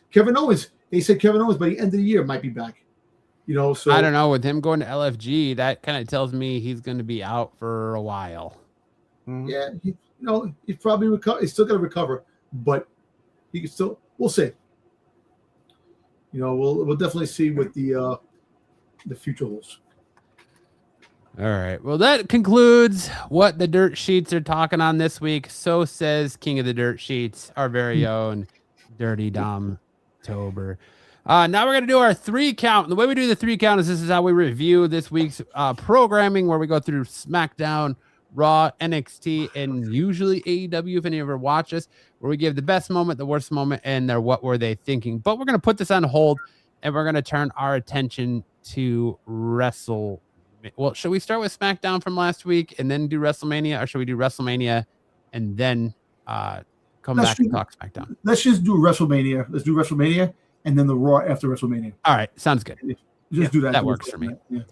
All right, let's start off with our WrestleMania 42 results. I will hand it over to the Stixmeister himself, and we'll see how well Steiner / Stixmath screwed us all over. I know I lost this. I know I lost it. I lost like the freaking all the matches. And let's find out who is our IWC off the mat champion when it comes to WrestleMania 42. All right, let's just go right into night 1. We'll go right through the matches. Usos and LA Knight defeated Logan Paul, Austin Theory, ISHO Speed. ISHO Speed towards the end went back on Logan Paul and did the high jump from the top. So there was not the only person that took Logan Paul was Dom and his little team. I thought that we were gonna have a moment that he felt that he was gonna freaking pin LA Knight. My bad. No, hey, I mean, that's, it's all speculation. So yeah, tried. It wasn't not a bad match. It was a good opening match. It was, it's on the ESPN2, so they got a good look at what, especially with I'm high on ISHO Speed. I know he's a newbie. I know he doesn't have a wrestling background, but I think he showed his own on somebody Saturday. get this man a drug test. If he's high on ISHO Speed. Yep. So, you guys got anything to say about the match? No, not really. No, it was kind of whatever. It was like 7 minutes, if that. Yeah, I was gonna put the times on there, but I didn't. It was like didn't even figure wrestle that much. Austin Theory didn't have time to wrestle that much. I think Logan Paul had a couple of. Paul was on the floor half the time. I don't do it. Yeah. So basically, it was all like just a setup that it was like ISHO Speed. It was more for ISHO Speed. It was more good for ISHO Speed for going for it and doing the splash from the ring post into the table. Yeah. Did you watch? So I was watching the replay when he landed on Logan Paul. He landed on him. I know his knees hit the table. His knees landed on, yeah. He kind of need him. Like his knees, like he just cupped over him and went. Well, he was also flailing like he was flying. He was flailing. I tell you what, man, I got to give him credit because standing on that thing and looking at that is, you're up there. It's like you're up there, but I know it's not a far distance, but it's pretty far when you're up there. That vertigo, so you start to get little friggin' heights. Yep. All right. Yep. That wasn't a bad showing. So, up next we had. What do we have here? Jacob Fatu defeating Drew McIntyre. 0 for 2. And Dom goes 0 for 2. Jesus, Dom, read the room a little bit here, buddy. Hey, I'm sorry, man. I want to give it credits due, man. Fucking McIntyre should have won on a high note, man. Yeah, Dom's high on Drew McIntyre. He has been for quite a while now. I don't blame him for picking him. I mean, I guess I could, but he likes Drew. He picked him. It wasn't a bad pick because this really could have gone either way. The only downside to this match, it's freaking goddamn sanctioned match. It should have been all over the arena, as Matt said too. It should have happened. Should have had some crazy stuff like that. But I understand why. I understand why they had it isolated to a certain point because Drew is going out to do a movie for the next 3 months. Yeah, but Matt also said, what's the difference between this unsanctioned match and the street fight that we got with Dominic Mysterio and the Absolutely Demon. nothing. That was nothing. It was the That was same nothing except wordage. Yeah, the word and Your wordage was So different. when you think a Your outcome was lumberjack the match same. and a strap match and a dog eating contest match and a freaking all these different matches, they're all basically the same thing. Dog eating You know contest. the one thing. You know what the one thing that's really the same? That there's no disqualification, so anything goes. So you can have constant people coming in and interfere. This was a no sanction match. It didn't count anyways. So neither one of them get a win or a loss on their record. It doesn't count. It was pointless. They should have done a Hell in a Cell. They should have done a last man standing match. Yep. Or they should have just had a goddamn street fight. At the end of the day, this match was pointless, and the fact that it was unsanctioned meant nothing. Yeah, it meant Drew McIntyre couldn't use a toolbox. Dumb word. Otherwise, it meant nothing. It was actually, made me laugh? It reminded me of the remember the Ulafalo match, the freaking goddamn match they had. The Ulafalo is like everything goes unsanctioned. The Ulafalo match. It was with Solo, wasn't it? Solo and then Roman. When they had that match. I'm like, come on, it's the same shit. All these matches mean nothing. There's like no crazy technical that outcome. What is it? Samoan rules match? Samoan rules, yeah, Samoan rules match, which is just a street fight too. That's just a street fight. Right. Up next, we had the. Come on, here we go. And somewhere Kyle Stark is spinning in his chair. Yep. Though Paige comes out. Well, first off, the bells come out, give the little speech. Can't go. I got someone who's gonna go for me. Paige comes out, takes Nikki's spot, and in the course of the match, they become the new women's tag team. Nikki Bella looks good there. She does. She looks amazing. She looks amazing. Mm-hmm. So does Paige.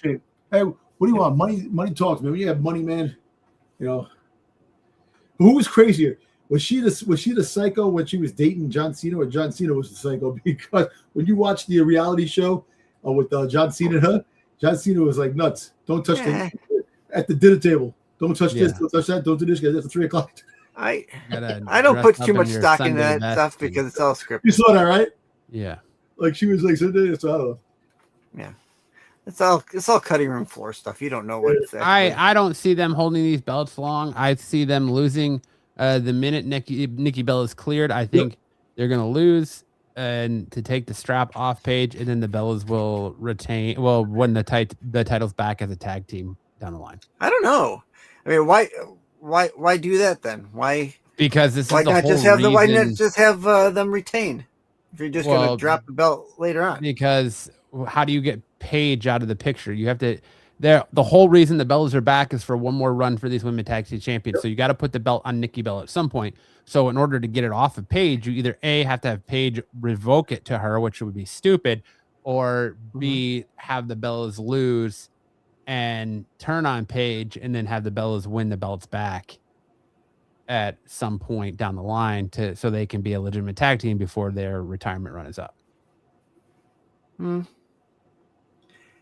I don't know. I would probably run it a little bit and then have once Nikki becomes cleared, maybe have a spot where Brie and Paige, have a falling out.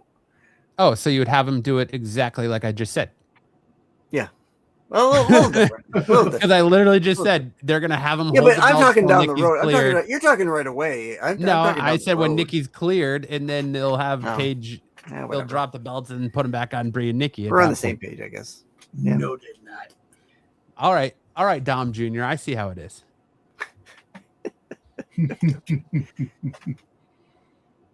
All right. Oh, we're just going to skip over the Women's Intercontinental Championship match, huh? Sorry. Oh, I'll go back.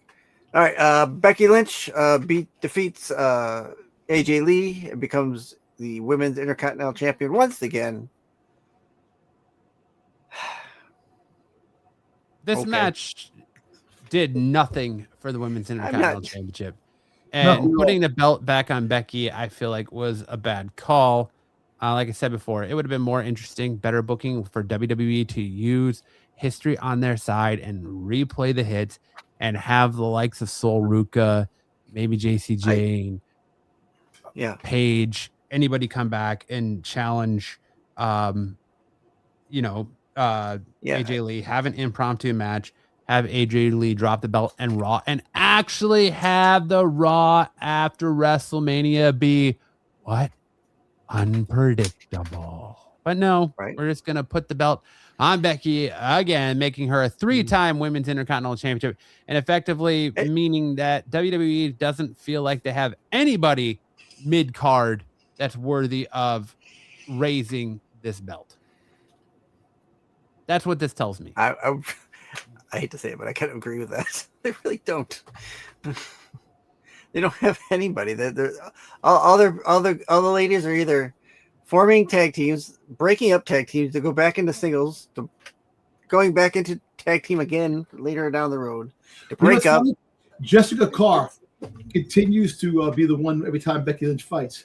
And in Matt's like there should be that she screws up. It's got to come to head at some point. Jessica Carr is a wrestler. Mm-hmm.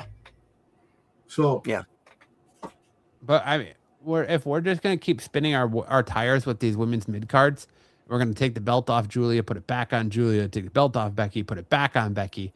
So, After one pay-per-view, what's the point? Move on, get rid of them then, because they're not doing anything good for the people who deserve them and the belts that they're supposed to be. There was a time where the Intercontinental Championship for the men was a test, a litmus test to whether you could carry the World Championship. And that's what this should be too. It should be a litmus test to whether you should carry the World Championship. We shouldn't have Becky, who is a certified main eventer, holding this belt 3 times. Once is enough. That's great to get the Grand Slam Championship honor under her belt, but 3 times is ridiculous. Give it away. Give it to somebody who's coming up. You tried to do it with Maxine, then the crowd couldn't get behind her. That's fine. That felt you flat. could give it to Sol Ruka. You could give it to a Roxanne Perez. Hell, you could give it to Roxanne Perez. You could even give it to Raquel Rodriguez. Give it to somebody else. Build stars. You need to build stars. You have so many people retiring. Putting this belt back on Becky does nothing for your women's mid-card division. You're going to continuously rely on Becky to build you stars, which is fine, but you can't even have her show up for the Raw after WrestleMania. You still could have had a moment, a spot there with Becky, but instead, no, you waste your spot on Sol Ruka. Great, you're high on Sol Ruka, so am I. You want to push her to the main event picture right off the rip, apparently, but you wouldn't even pull the trigger on that in NXT. So why are you going to try to pull the trigger on that right off the bat in the main roster and have her kind of look? She looked great in the match, but she kind of got outsmarted by Liv too, when Liv was the wily veteran and rolled out of the ring after the Soul Snatcher. Yep. But at the same time, what are we doing with the mid card here? We got to hot potato these belts. Becky shouldn't have this belt for more than one pay-per-view before she loses it again, and then she should never challenge for it again. She should move on to other things. Go to SmackDown and win the women's United States Championship. I mean, it wouldn't make a difference. It's the same point. Why she doesn't need these mid-card titles, but pass it on. Mm-hmm. Alexa Bliss could benefit from this title right now. Yep. Who else? There's so many other main Jordan Grace. Where's Jordan Grace going? Yeah. Get her in there. We haven't seen her in weeks. No, she wrestled on Friday night. All right, Friday night, but they haven't done anything. All right. She was hurt. I know. There's just so many things they could do with these women's mid-card title that putting it back on Becky Lynch wasn't a good call, in my opinion. My self-imposed professional opinion. Yep. Self-imposed. All right. So then we got the Gunther defeating Rollins with Braun Breaker spearing Rollins to seal the deal for Gunther. Easily match of the night for night one, up until Gunther shows up and ruins everything. Up until Braun Breaker shows up and ruins everything. Not because Braun Breaker did anything wrong, it's just because it was absolutely predictable. And apparently he hurt himself, so now he's injured again. Who got what? Apparently Braun Breaker hurt himself, so now he's injured again. Yeah, I think I heard that. Yes, he. He's Was it Monday night? Or no, he took a headshot with a chair on Raw from Seth Rollins. Yeah, he got busted open. His head he was bleeding. The chair bleeding bad. He had a bad bruise. Yep. So concussion protocol again. Yeah, this match was 100% predictable. We knew that it was 100% predictable, but you know what? It was a pretty good match. Yeah, because look at the two guys you got in there. The two guys you got in there are good wrestlers. They're gonna make it look good. I know, and that's what was good about it. The whole fact is that Braun Breaker didn't get that damn spear from 100 miles away. Right. So the match was good, but the setup for the match kind of sucked. Yeah. Yes, it did. But you knew these two. You knew it was going to be a banger of a match. It was going to be a good match. Just the finish, it was very predictable, and I feel like the finish is ultimately what hurt the match with Breaker coming out, and then you have Breaker just run down the entire WrestleMania stage just to show that the dude's got wheels. Yeah. All right. All right. Up next.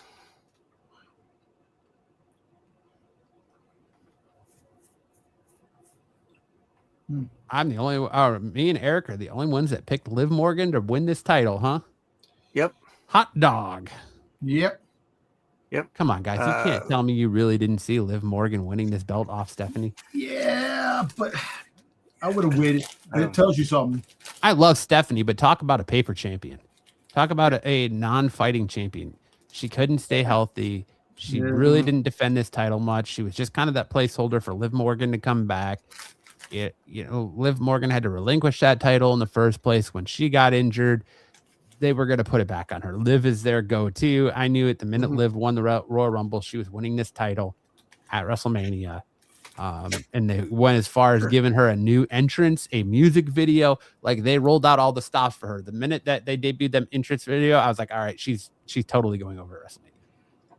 Yeah, I mean, they let her like ride that one guy on the stage all over. Yep. that dude was bricked up. Yep. Absolutely bricked up. Like Andrade. I made that joke many times, but yeah. No, that's bricked. I think that's the right joke to make right there. So Liv won the championship once again. I'm not mad about it. So all right, and then we get that Bianca Belair. Cena comes out, announces the attendance, and then Bianca comes out and announces that she's pregnant. Which as she's coming out, like we're like, oh, what kind of announcement? She knew that she didn't have a hair. Her hair is like a short. Her hair was gone. Yeah. I noticed that she didn't have the big ponytail, and we thought maybe she was coming out to announce her retirement. I don't think any of us saw pregnancy coming, but congratulations to her and Montez Ford. Look at Montez Ford going from dad bod to being in amazing shape again, like overnight. Oh yeah, he came out on Monday. He was fighting like crazy, that guy. So congratulations to those two. What do I learn from this? Never partake in a triple threat match at WrestleMania because you're gonna get pregnant, or a fatal four way because you're gonna get pregnant. Naomi, Zillifer 2 just got drafted by the Giants. Becky, what? Zillifer 2 actually got the New York Giants. Sissy is ready for the. He looks like a Samoan that just went to the Giants. New York Giants. Oh God, he looks like Jacob. Looks like Zillifer 2. Yeah. Oh my God. All right. And then the final match of the first night, Cody Rhodes retaining over Randy Orton. And we all took Randy Orton. Yeah. Because that Randy Orton was the smart play. It was the right call. It was the right call. Yeah. Actually, the original play was Randy Orton win the belt. Yeah, I think Pat McAfee and Jelly Roll bailing on this storyline and not wanting to do the backlash match is what made it. I think we saw it change in real time. Like they had no planned finish for that after it happened. So I really think the ref got call from Gorilla and Hunter told Randy to RKO Pat. Begs the question. Cody Rhodes made the challenge to CM Punk whenever you're ready. So does Cody Rhodes fight CM Punk very soon? Or is he going to keep the belt for another friggin' year now that Randy Orton ain't going to win the belt? Or is Cody Rhodes going to come out tomorrow night on SmackDown and say, hey, I need to go have orbital bone surgery. I'm going to be out for an extended period of time. I need to vacate this championship. And all of a sudden, CM Punk becomes the number one contender. And at Backlash, we see him win the WWE championship. Like, all we did was swap championships for CM Punk by the end of the... all. And that's what we got to see. But it's going to be kind of a weird... if that's the case, CM Punk versus Randy Orton, that's a good match. Yeah. Yeah. I think we're going to see CM Punk Cody Rhodes, which I think is what WWE originally wanted for WrestleMania. Because it was originally supposed to be Seth versus Roman and Punk versus Cody. So I think ultimately we're going to get WWE giving us what they originally wanted. But the question is are they going to pull the trigger at that at Backlash, or are they going to pull the trigger on that at SummerSlam? Right. Or I'll wait all the way till Saudi next year. But well, listen, no, I actually think they should do it very soon instead of waiting, because then you know that they're going to be holding the belt for a long time. And that means Cody's going to win the belt down the road again if he has to give the belt up to get the surgery, or he's going to hold hostage to the belt until he comes back. And that's why the brand split is going to be no longer. So you can have somebody challenge, go to Raw and get that championship belt, which makes sense. You know, it makes sense. You could take that championship to SmackDown, and there's more players for the championship, which that's pretty cool. Because back in the day, there was only one championship. Hot potato those belts, baby. And everybody would go for that one championship. So that being said, if he's going to be out for a couple of 6 months, he's going to be out for like 3 to 6 months. So they should put the belt on the shelf for the time being. You have everybody go after Roman, and you have challenges for that championship belt. Then you also have the Intercontinental Championship, U.S. Championship. So there's other little champions that go back and forth. So it might work for the time being, but we'll see. Yep. That being said, we'll see. Yeah. Hey, you never know when a championship opportunity is just going to fall from the sky. Exactly. I felt like that promo either was a hint that Punk is going to win Money in the Bank, or that Cody is going to drop the title on Friday and Punk is going to become the number one contender for it. And then when Cody comes back, they'll do Punk versus Cody for that belt. And it could be Cody versus Punk, which Punk will be the champion. Yeah, that's what I'm saying. Oh, yeah. All right, let's get into night 2. And your ESPN spot of the night. And I think I got this backwards, but forget Matt. Always has to have the winning play, man. Jesus. Dude, sorry I pay attention.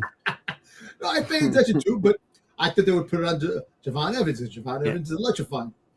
He is electrifying, but he's not going to win he's not going to win the IC title after they had Penta go through a year. Well, now you see that chasing the IC title. Now you see Ethan Page is going to be part of that IC title friggin' go to now. Which he should be. 100%. He should be. And I got a feeling he's going to win the belt before Javon Evans does, which I'm okay with. Give it to Ethan Page. He was the greatest. I'm not okay with that. I want Javon to take it. Champion. So Javon, you know what? Sorry. I think Javon is going to become a tag team championship when Slater comes in, or Kofi Kingston. If Slater comes in, probably can be with New Day. I got a feeling that he's going to wind up performing in alliance with the. Well, you made that comment during the stream because of his outfit, and it did kind of fit the New Day, because the old New Day, really, the old New Day. Yeah. And shout out to Kofi with the tweet of the weekend too, by saying that he's been vindicated after Obafemi squashed Brock Lesnar. And they just had a New Day segment. When New Day was talking trash to Randy Orton and Dean Ambrose when Dean Ambrose was here. Talking about Randy. Boy, and didn't I call a potential hanging from the belt spot for Javon Evans? No, you did. Yeah. Of course. I knew that was going to happen too. Yeah. You all knew that. But you called it. Definitely called it. Good match, though. Yes, it was. It was a very good match. Very good match. And it lasted as long as it should have been. That's perfect. Everybody got their play. 10 minutes. 10 minutes, right? Yeah, 10 minutes. Perfect. And then the other match over on ESPN, Obafemi defeating Lesnar, where we got Brock possibly retiring, leaving his gloves and his boots in the ring, putting up that X saying, "I'm done." So We kind of called that the way we called it, Matt and Dan, probably would have prolonged it into Backlash. Well, apparently it was having the double. This was supposed to be a trilogy. They had a lot of story on this. It was going to be a trilogy, and you were going to get the final thing probably at SummerSlam. Because they were going to put it before Gunther. I actually think Gunther was going to retire Brock Lesnar in WrestleMania 43. In Saudi Arabia, because you need the big match, because they're going to get all the big people come to that weekend. That's a long way. So it is a long way, but you would have it later on because Brock is off TV a lot anyway. So you would have the trilogy with Obafemi, and then he'll be off a little bit, and then you bring Brock later on, and that's when you start your little thing with Gunther. Mm-hmm. But him retiring now, which, like I said, there still could be a work. There still could be a play for this where Gunther does go and harasses Heyman over and over again, and finally Heyman does get Gunther, does get the Brock to fight Gunther, and you can still potentially have that match. We're not going to know until whatever. Like I said, it could be like I said before, his contract could be over. Yeah, you said his contract. Waiting for a payday, and that's why he did that. But like I said, there's a lot of mixed things going on, and on the reports is saying that potentially he can come back. He's not coming back. Everybody's stumped. All these things. So we'll see. But this was a good match, and kudos to Brock for doing that for Obafemi. It makes Obafemi's character even more insane. And but do you think it's too much? And I'm probably gonna get shit for saying this, but I think I've heard a lot of people saying, well, if you think that Brock kicking out of the Fall from Grace was a good idea, you're fucking crazy. Well, then I guess I'm fucking crazy because I think you're doing too much to build these guys up. Look what you've got yourself in with Gunther, the career killer. You backed yourself into a corner. Now you have to pivot. You essentially backed yourself into a corner with Obafemi, making him look so strong that you can't even have creative for him moving forward that are going to suffice to what he just did. If you double DQ'd them, you still save that mystique, but you give him something to fight for. Yep. Having him having him basically tank an F5 and have him no sell it, and then you have Brock sell a Fall from Grace, which is essentially just a sit down power bomb, and not kick out of a single Fall from Grace after really no offense from Obafemi, after Obafemi just ate a bunch of suplexes and an F5. It makes him look too strong. I feel like personally, this is our platform and I'm going to use it. I personally think that you're building Obafemi up to be too much of a monster. Like you're backing yourself into a corner with him with this. I know, but also at the same time, you're building him up to take down Gunther. That's the whole. But why? The career killer's done. There's no heat on Gunther. Obafemi gets nothing from beating Gunther now. There's reports. There's reports that he retired from WrestleMania. This is his last WrestleMania. That's why he did it too. If they do it, that's great. But right now, as we sit here, but that's future tense. You can't live in the past. You can't live in the future. You got to live in the now. And right now, the way it looks, he's done. Yeah. He's done. And you essentially backed yourself into a corner with Obafemi because with nobody left to retire and nobody wanting Gunther to retire them. All right, look. You backed Gunther in a corner. He's got essentially no heat on him. You wasted the heat. He had nuclear heat coming off the retirement of John Cena. Yep. He had nuclear heat coming off the retirement of AJ Styles, but you wasted that both times. And now Obafemi beating Gunther means shit all. If you want to be honest, Obafemi beating Gunther means dog shit now. What you need is Gunther and Obafemi just to keep winning matches. Have them keep winning matches until their worlds collide. And that's where you'll get the best of the best. Yeah, that's the only thing. Because if the career killer is over with now with Gunther's gimmick, you got to have him go out and just banger after banger after banger after banger. Just take out a slew of wrestlers heading into heading to SummerSlam or heading into next year, Survivor Series. I mean, that's the only way you could do is if he has some sort of goes on some generational win run like that you haven't seen since the likes of fucking Goldberg. Exactly. And then but you also have Obafemi do the same thing. You have them both do it to their worlds cross. So now that you're not doing the brand split anymore, you have more opportunities. Gunther can show up on SmackDown and take out somebody in SmackDown over Femi, and so you could have this crossover until maybe freaking Survivor Series. You could have a potential big card, Obafemi versus Gunther at the freaking Survivor Series. Well, I mean, why wouldn't you do it at WrestleMania? Obafemi versus Gunther, streak versus streak. Yeah, you know what? That could work, but I think there's so much going on with the that WrestleMania. You're gonna get The Rock. The Rock is gonna freaking battle freaking Roman Reigns. I don't think The Rock's coming back. No amount of money is gonna get The Rock back as long as Triple H is in charge. If TKO hasn't outed Triple H by WrestleMania next year, The Rock ain't going to be there. Yeah. I'm here to tell you, because he has not talked about wrestling. He has not mentioned WWE. He's not promoted WWE. He did not. He was in Vegas, turned around, and left. I know, and he hasn't done even videos. Like usually he does videos on Instagram. Nothing. Zero mention of anything WWE related. And their earnings just came out, and they paid him like $9 million or $90 million, some shit like that, just for using his trademark, The Rock. Yeah. So I'm not counting on The Rock and Obafemi or The Rock doing jack all as long as Triple H is there. But you're right. If this lasts, you have them, the worlds collide until they meet up in WrestleMania season next year. It's going to be a while, but you have them going on generational runs, both of them, until they meet. And then you can also have a storyline going. You got a Sticks. You're muted. You're still muted. It'll come back. Yeah, now you can finish up. You can have that, and then you can have wrestlers going, "Nah, I don't want to fight Gunther. I don't want to fight Obafemi because they're winning." And you could have like the wrestlers go, "Nah, I'm not fighting him. You fight him. No," and have some funny story until their worlds collide, and then streak versus streak.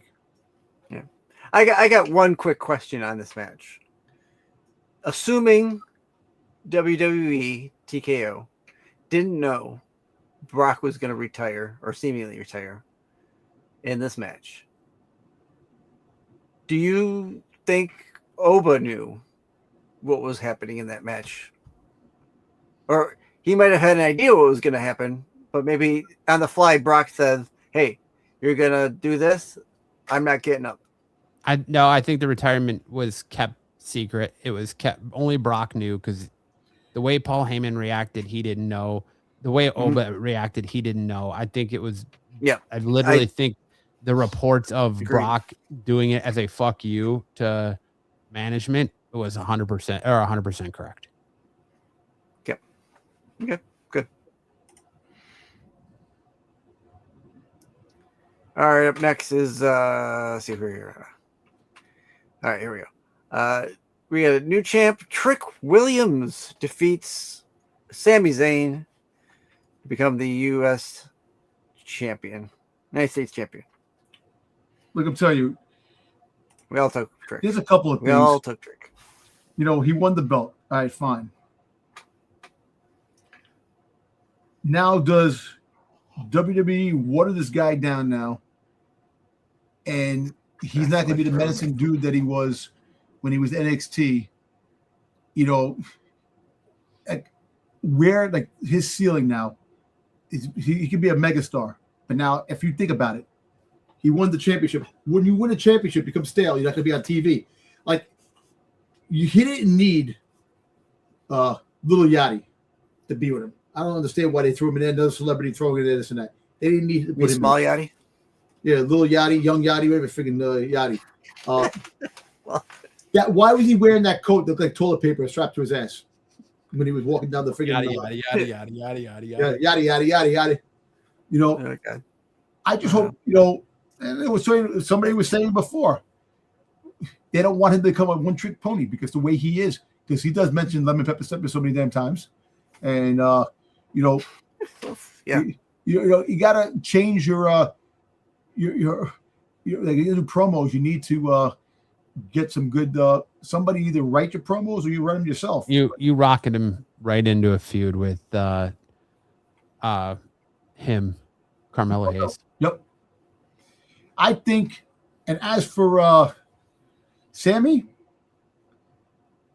know, bring his old personality back when he was Crash Out Sammy needs to come back. Yep. Yep. Sami Zayn versus the water bottle at Backlash. When he was in Lucha Underground, man, have him come back. And El Generico. El Generico. He'd come back in El Generico and freaking go and be in AAA. You just like these guys did. Freaking Chad Gable and freaking Kaiser. They're freaking goddamn. They loved him over there. Have him come back as El Generico and do that. And I guarantee the fans will freaking love that. And you have that persona with him because you could have a heel Sammy, and it'll be like that freaking when he was the heel Sam when he was freaking like the coming out talking all the freaking. Sadly, I think you're on the road of Crash Out Sammy, and you're starting to see the waves into Redemption Sammy. Yeah. As you're gonna, he's gonna be Crash Out Sammy probably until WrestleMania or until Royal Rumble when he wins the Royal Rumble, and then we're gonna start seeing Redemption Sammy all the way to Saudi Arabia when he wins the championship next year in Saudi Arabia. Yeah, and they'll probably call back to the Seth Rollins feud, and it'll probably be Seth Rollins. He takes the belt off of at WrestleMania next year, or Punk, either one. Yep. This kind of brings back the question of whether or not we needed Sammy in this match, or could it have still been Carmelo Hayes instead of having him take the belt from him? It would have been great. Do you think it mattered? I think they see more. The more I see of it, the reason I think they took the belt off Carmelo Hayes is because they see more potential in a Carmelo Hayes Trick Williams feud, and they want to have the championship involved. They want to put that belt on Trick and have Trick and Carmelo. They're kind of flipping the roles of NXT where Carmelo was the champion and Trick was chasing him. They're trying to flip that now where Trick is the champion because he's their shiny new toy and have Carmelo chasing it. So there's a lot more money and play in Trick versus Carmelo versus Trick versus Sammy or Carmelo and Sammy. So you have, Carmelo kind of redemption to come back and beat Trick Williams and have them feud instead of having Trick beat Carmelo at WrestleMania. Okay. All right. Fair enough. I go with it. All right. Up next.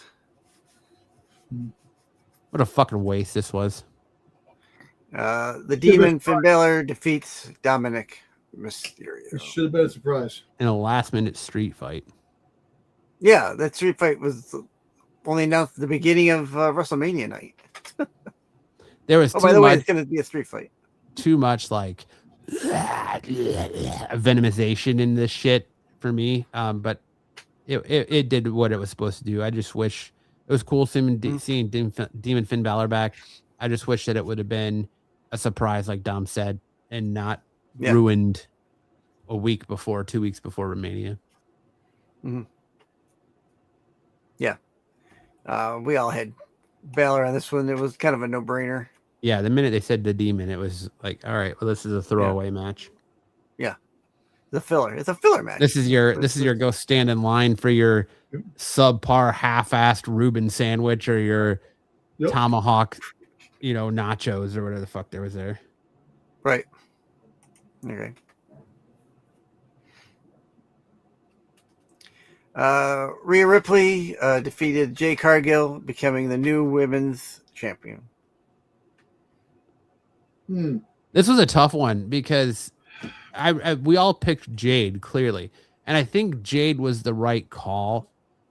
But I think putting on the belt on Rhea frees up some people that I wonder if maybe there's speculation back there that they don't want to work with Jade. And by all intents and purposes, Jade put on her best match. Yeah, she did. Her best match in WWE. Yes, Watching her hit a one-wing angel was ridiculous. Like she put on a great match against Rhea Ripley.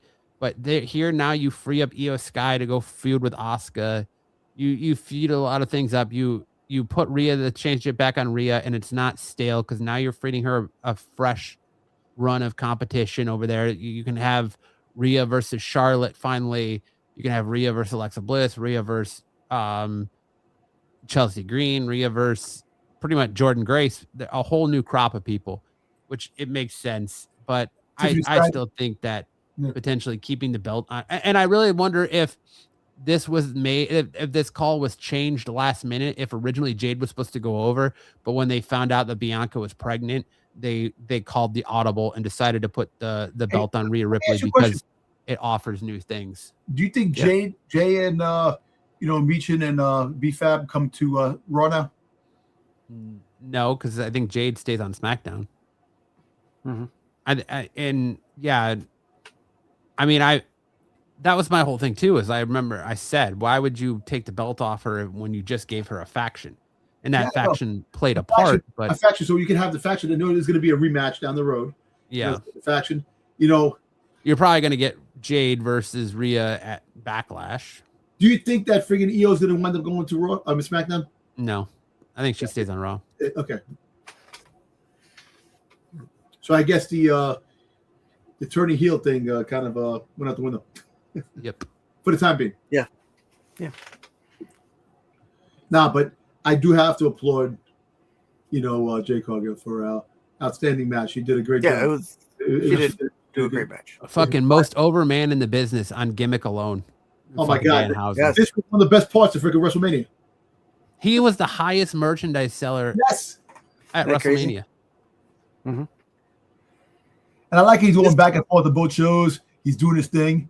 Hey, listen, like I said, the gimmick, hey, I can actually say that from when it started to what the WWE got him doing now, it's perfect. Perfect. He has a match here and there. He fits perfectly with The Miz and freaking Kit Wilson. So I like that whole chemistry. It's good. He grew on me now. I know he was great in AEW and that, but kind of like the box thing was more of the pain in the ass. We waited all those weeks just to find out.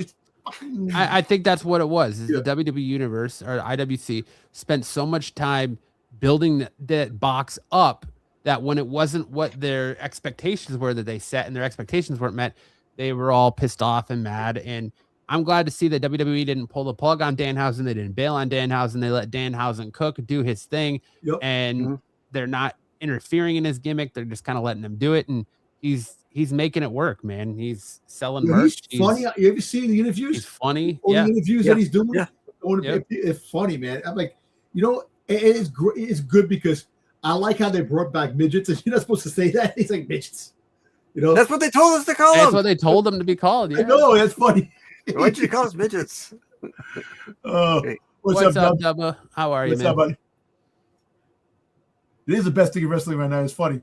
Yeah, he's definitely the hottest thing as far as merch sales. Let me ask you a question. So he cursed ISHO Speed. Did ISHO break the curse now? Because he wound up on the winning end, helping. No, he's technically still lost. So okay. But he did. Yeah. All right. Yeah. So there's your Danhausen moment there. Good stuff. This by far. This saved WrestleMania. This was a great match. It There was did. great storytelling in this match. It really was. I've still like the whole thing when he hit him with the stair. I'm like, easy GQ. Yeah, that was odd. That was odd. And what did you say the ref said? The ref said what? The ref said that he wasn't sure if he pull the plug on it. So me personally, I think that this match wound up getting another disqualification match. It had to be because it didn't make any sense. Right. You're doing something like that. That's order. If that's the case, you might as well do that in all the wrestling matches. It's a big fight feel. It's a big fight. You're going to just let him go. You're going to let him get away with things that normally they wouldn't. Mm-hmm. If both people are doing it, you let them play on. I actually think because of the Cody and Randy Orton match, they had to by far make this the best thing I agree. 100%. Yeah, because it would have cut it so short if they'd have done the disqualification. I have to admit, and you know what? I'm going to give you a little piece of a history of a CM Punk and Randy Orton. Never won a WrestleMania match in all the WrestleManias they've been in. They're the two that when the biggest thing counts, they never win. So that's a wrestling moment right there, history. That that they both I'm our residential wrestle historian over here. Yep. I mean, like I said before, it was the right play. As much as I didn't want to see Roman be a part-timer with the championship, it sounds like he's going to be there every week, so that's great. Hey, listen, you don't have to wrestle every week. If he shows up and just his presence alone, that's what we need. It offers fresh, as we see on Monday night. It offers fresh matchups. We're already getting a fresh matchup without Punk being on the title, and we're getting fresh challengers for Punk. So it's a win-win for both of them. I'm surprised they didn't have a rematch. Like a rematch is because usually they get the rematch, and now he's gonna switch brands 1, 2, 3 and go for the other. You know what I'm saying? Because usually they have the rematch, they'll have like another match, and it'll be total chaos. And he's not gonna win. But the whole fact is that they're just ending the feud for the time being to have him go over. You can't top. They're not topping that. Yeah, you're right. Yeah, you're right. So. But like I said, if someone got the bloodline back up into a certain point, we'll see. At the and I hate that. I really do. Hey, you told me no. Hey, I brought that up, but you know what? It's going to be short-lived because there will be a huge. I told you no because I don't want them to regurgitate bullshit that we just spent 3 years doing. I know, but now I think they're gonna do it the right way, slowly but surely build it up. And like Roman even said, I'm not asking. They did it the right way before. They just ended it wrong. I know. I told you they ended it abruptly without even like ending it the way it should end it because Roman went on his way and all that stuff like that. But I like what Roman said. I want you to do it bloodline and family, and you're not demanding them that you have to do this. But let me tell you how stupid that is, Dom. And I'm not saying you're stupid, but I want to tell you how stupid that is. I'll be honest with you. I am stupid sometimes. No, you're not. You've got a good mind for this, but let me tell you how stupid this is. What was the one key thing that Punk just spent the last, I don't know, 3 months harping on? Part-timer. Nah, and what else? What did Punk say in his promo? And he can't do anything alone. Exactly. Yep. So Punk just spent 3 months harping on that Roman Reigns can't do this alone. Roman Reigns needs his cousins. He can't do anything alone. So what does Roman Reigns do his first night as champion? Takes his cousins. Prove CM Punk right. That he can't do anything on his own. He needs his cousins. I miss this. I want you guys next to me. Yeah. You see, you're right. It's shitty story. It's shitty writing. It's shitty. I know it is. But direction. It's shitty everything. It is, but I'm going to tell you this. Before the storylines went shit, the bloodline storyline was actually the best thing in wrestling. They tried to freaking catch a flame. You can't catch lightning in a bottle twice. They're trying to. They already tried. They tried to with Solo's bloodline and it didn't work. No, but see, Solo's that was different. What they should have did was, that MFT shit. That's all. What they should do was now that they have the crossover, you could actually see Roman's bloodline getting bigger. He might have a problem with Solo. Whoa, no. I don't need to see Roman's bloodline getting any bigger than it already is. It could probably go between 9 and 10 of people in this. Oh, God. Oh, God. That's too much. That poor woman. I know, right? No, I'm just saying because now you can open the door for other things now. I wanted Zilla Fatu to show up. I think he will. I think he's going to. He still will. Like NXT is going to build up again. They're going to get these independent stars, and I'm still holding hope.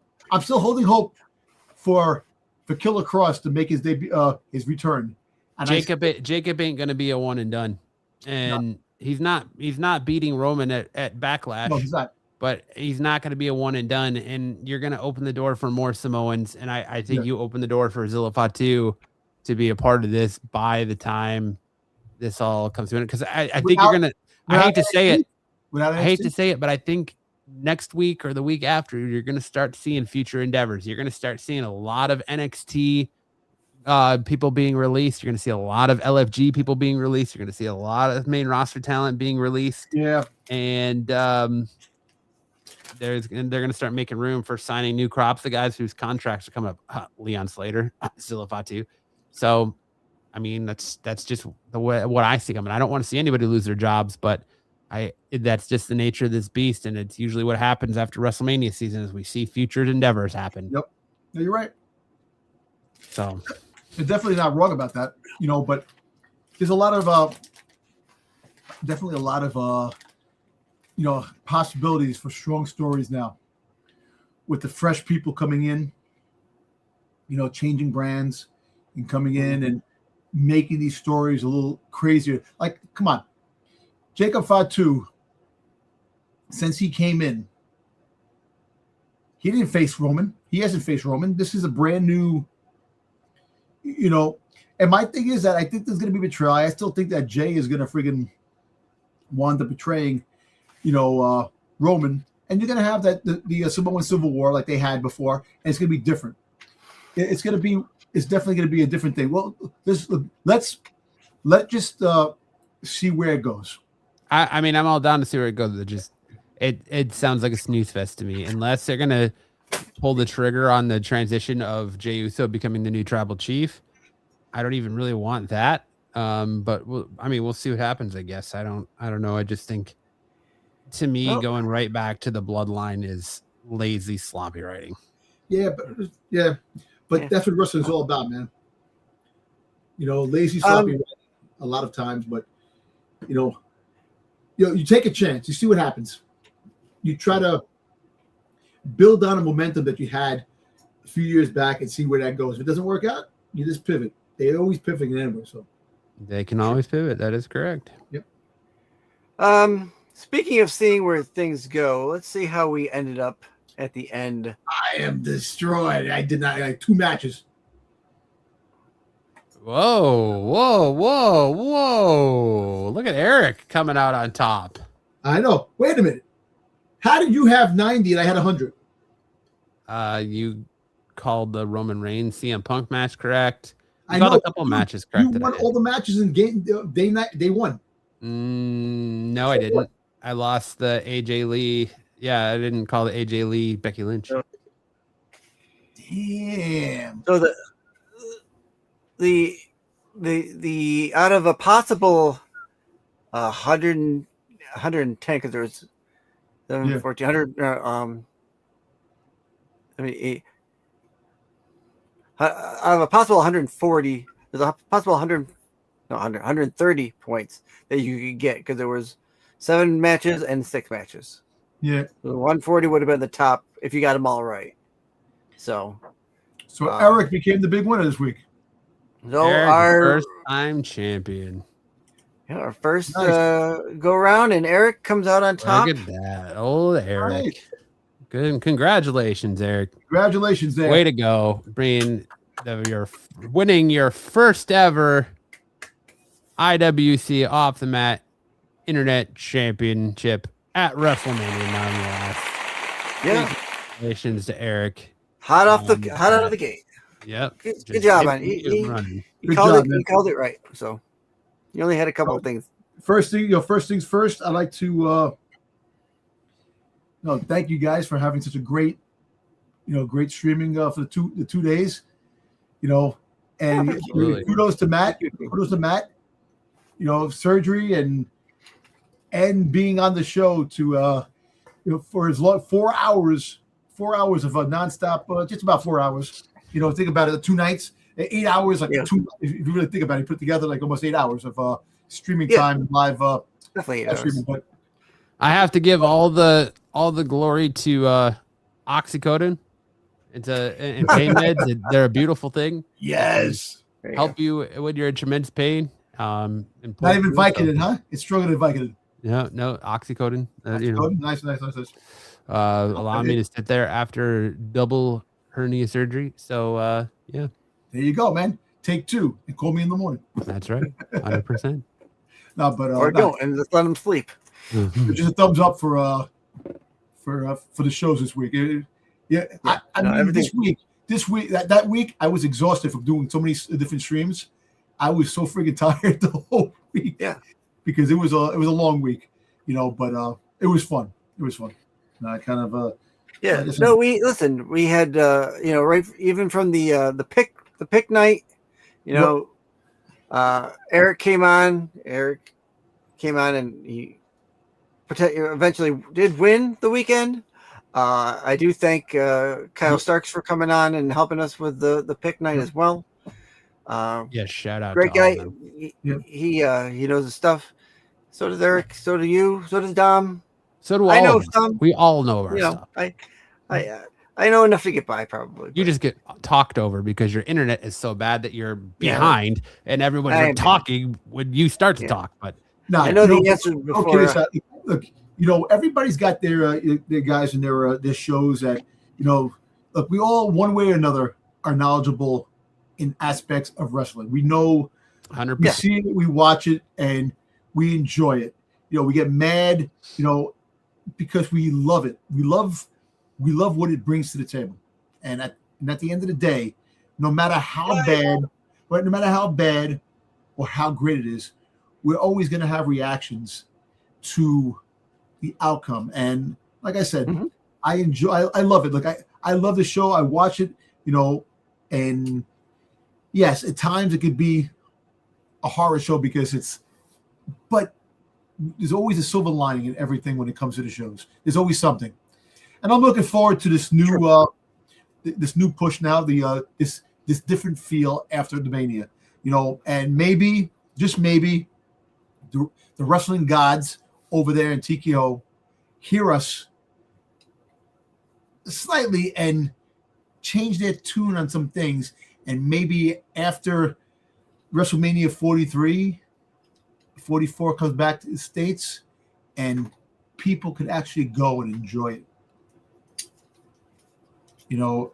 And a little bit less of the entertainment in pro wrestling, but you could still have it. Not to say that you wipe it out together, but a little less interaction with the wrestlers in a storyline that should be for the wrestlers, and moving it forward, and not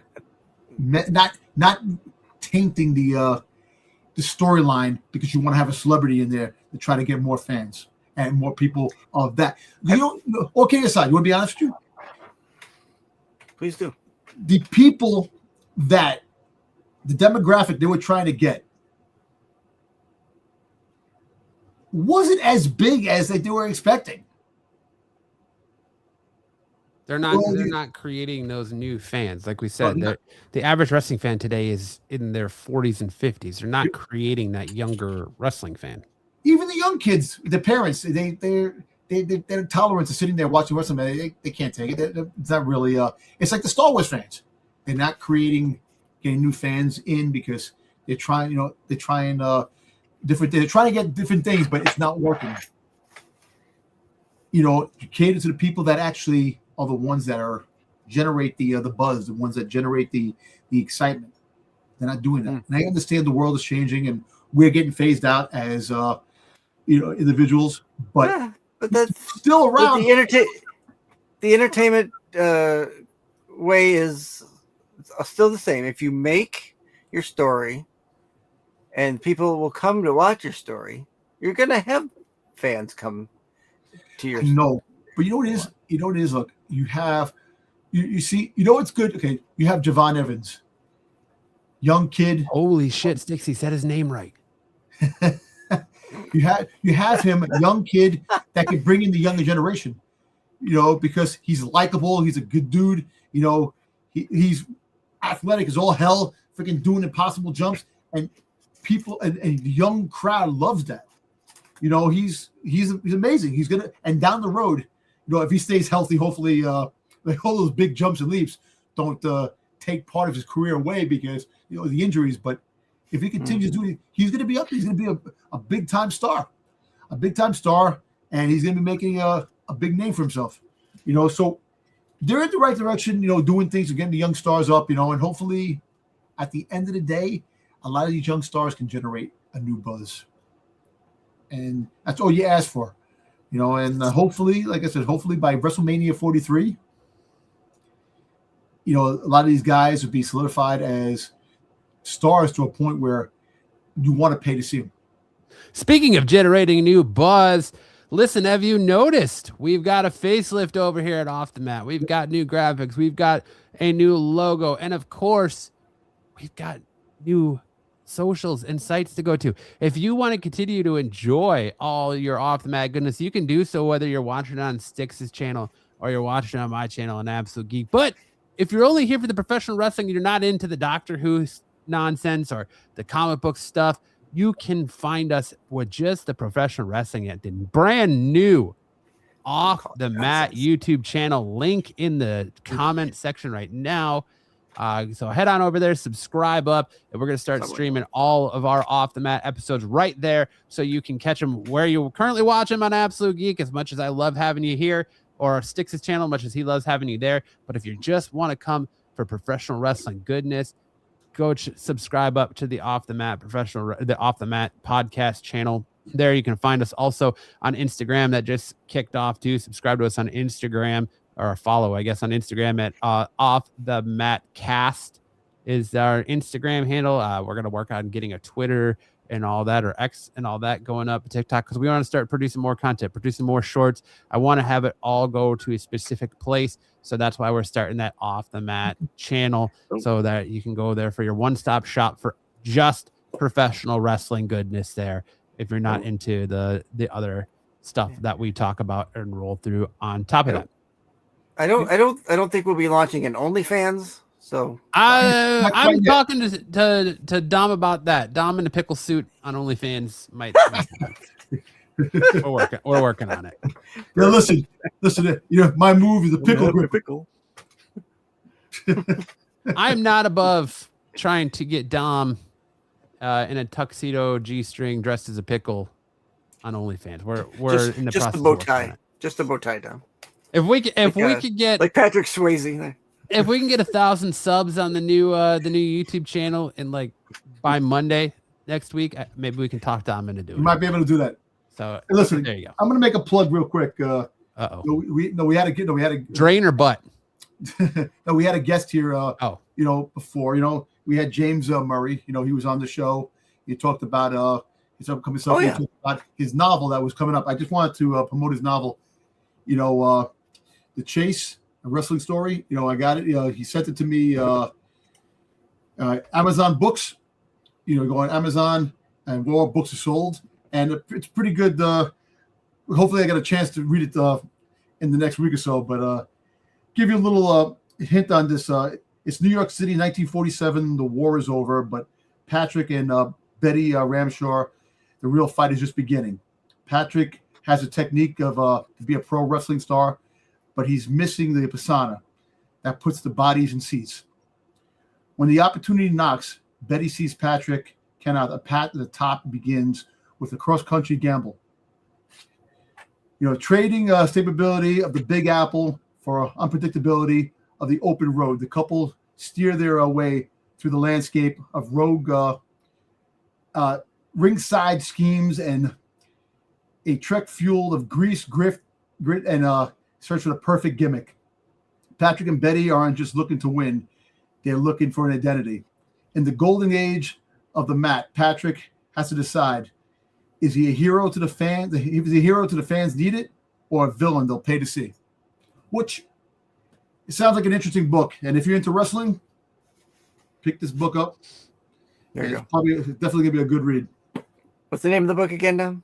It's called the Chase Wrestling Story. Thanks. I'll autograph it for you. Thanks, James. Definitely. Did he sign it for you? Yes, he did. He signed it for me. It says, to Dominic, thanks for your support. Because it's a slobber knocker. James Murray. Nice. Awesome. Good job. Good. I'll have to get James back on to talk about the book at some point. Yep. On that, what else? That you guys want to talk about? Do the 3 count here for Raw After Mania. Hit that 3 count. Styx, give me your best moment, worst moment, and what were they thinking from the Raw After WrestleMania this week? I guess the best moment is the God.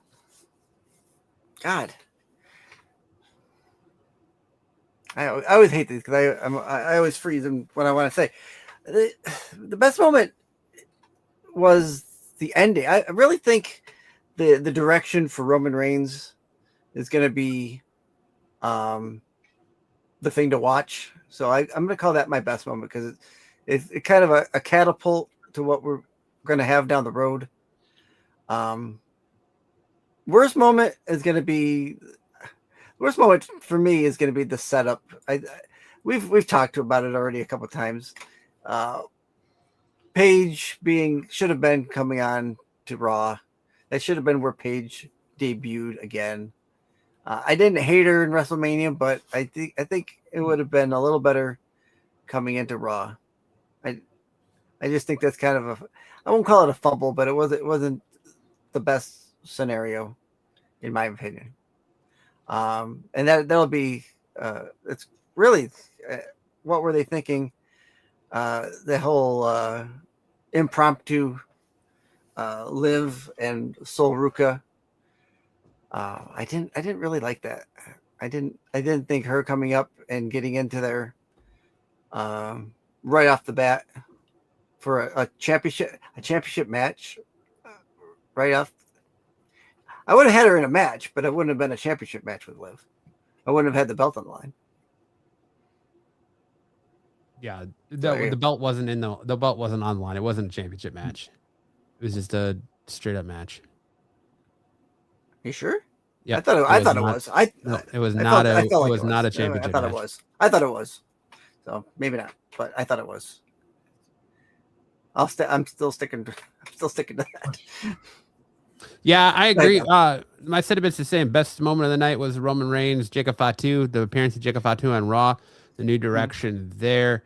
The worst moment was what were they thinking? Kind of the same. No call-ups. Where are the call-ups? No surprises. There was no surprises here. Nothing. You don't even have Becky Lynch, who just won the Intercontinental Championship for the third time on Raw. She doesn't show up. You don't have Joe Hendry show up. You have no debuts. You have no returns. I mean, you had the Street Profits, but like you have no like monumental returns. So for me, the Raw after WrestleMania was okay compared to previous Raws, but it wasn't like the spectacle that we're used to seeing. So that's kind of what were they thinking is they have to return the Raw after Mania to the spectacle it was of yesteryear. Yep. Dom, what say you, my friend? All right, the best moment. My boy Ethan Page finally made it to the main roster. Now the best moment was the the NXT call-ups. The NXT call-ups, the new blood Paul put it. See, I know you guys said your thing, but I think the best moment was coming up. So you had, we finally got Sol Ruka, as you've been talking about, Ethan Page, Joe Hendry, that having that new blood come into the fold, best moment. The worst moment was not having Becky Lynch, who became the new Intercontinental Championship. She won the championship for the third time. She should have been on the show, and there should have been a surprise entry to fight her that comes out. And it wasn't. And it's kind of a tragedy that you don't have the Intercontinental Championship showing up on a Raw after WrestleMania, which kind of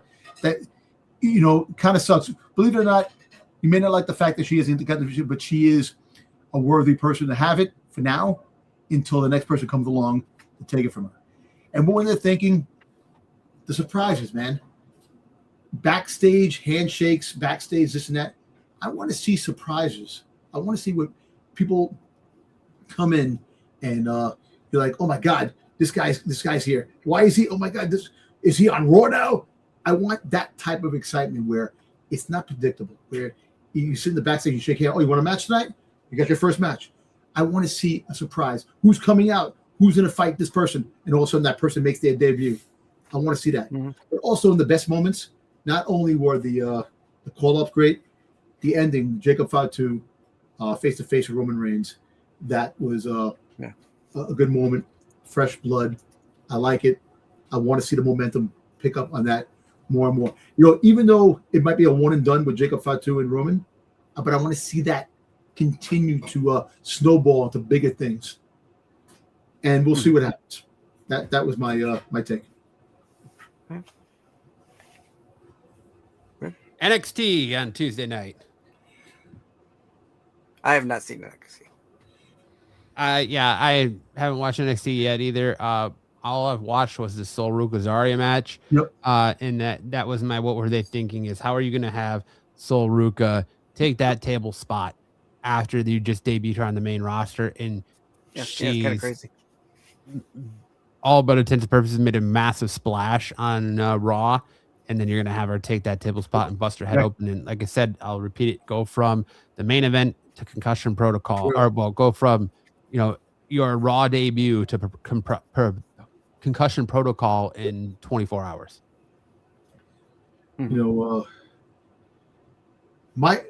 So you finished not that was everything you seen? That's it. That's all. That's it. So the best moment was what were they thinking? I'm with you with the Soberka thing. What were they thinking with that? I know it was a mishap, the way she fell over and missed the other table. Things do happen, but you're right. You don't have a call up to the main roster and then go back down to NXT and have a match to get hurt. That was a no-no. The worst moment, Joe Hendry getting destroyed by Carver. Joe Hendry got destroyed, and now he's coming to Raw. Why even have him show up back on the NXT roster, and you're gonna friggin' Jabba slob his ass and make him get destroyed? Yes, Carver's a big boy, but the whole fact is that still. Now, I have a thing about Joe Hendry. Is he a one-trick pony when it comes to say his name? So he comes out every time you say his name. Now that's getting old quick. It was great. There he is. Now when he comes to the main roster, now he's gonna have to change the gimmick up a little bit and have a little something more. But that here said what happens. And like I said, the best moment was Jey Uso's made a career on Yeet. Yeah, why can't Joe Hendry just continue his career on? We'll see with that. His song and dance. But the best moment definitely was like I said, they really I can't think of the best moment, because I might have missed the best moment on there, but I know Jada Parker freaking won. I could tell you that she won. Well, for me, my best moment would probably be, now that I think about it, would probably be, I did really like the casket match between Tatum Paxley and Blake Monroe. Yes. I thought the casket was a little ridiculous looking. But that was good. That was good. You're right. They should have went with the classic casket versus the Halloween decoration casket. Yeah. But it's like they just look like they just reused a set piece from Halloween Havoc. Probably did. Hey, we got this in storage. Yeah, we got this in the WWE vault. Mm-hmm. Yep. Nobody's using it. Yeah. No. All right. And AEW. Anybody watch AEW last night? Negative. I haven't recorded. I haven't had a chance to watch it yet. I did catch one thing. Dean Ambrose with the Riders. What's the other name of it? Riders. Yeah, they came out. That's right. One of the matches. I just seen that like a quick thing. I didn't get a chance to watch watch it myself. All right. I got stuff to watch it more. Sticks, you got a heat check this week? My heat check is going to be really quick. What was hot this week? I'm going to say Off the Mat was hot this week because we did some hell of work with our picks night, 2 nights of WrestleMania live streaming, and coming back here to review it all again. We're hot, boys. We're hot. I think we did a great job. I loved it. I had a great time. What wasn't hot this week? Night one WrestleMania. Night one was very cold. It was very cold. I won't say it was. It had its moments, but yeah, night one I guess would be the overall bust because it didn't really give us a lot. Night two redeemed it. It brought the weekend back. But yeah. Overall, the wrestling was the wrestling. Listen to the words. The wrestling was good. The storylines and what goes on elsewhere needed some work, but the wrestlers themselves did a bang up job. I won't take anything away from them just because their storyline didn't pan out or wasn't great or wasn't what we wanted. They went out there and they gave it their all and they did what they needed to do. So there you go. All right. Good job, Sticks. Great stuff. All right. I got to say, all in all, boys, what a great WrestleMania weekend. and follow up after. If you want more off the mat goodness, please do us a favor. Head on over to our new YouTube channel, youtube.com/off the mat pro wrestling podcast. Link is in the description as well as the comment section. Go there, sub up there if you just want professional wrestling goodness. Otherwise, if you like the comic book stuff or the Doctor Who stuff, you can keep watching us on Sticks in My channel because we're going to keep broadcasting there as well. But we just want to have one place for all our pro wrestling content because we're going to start punching out a bunch of pro wrestling content, I hope, in the coming days.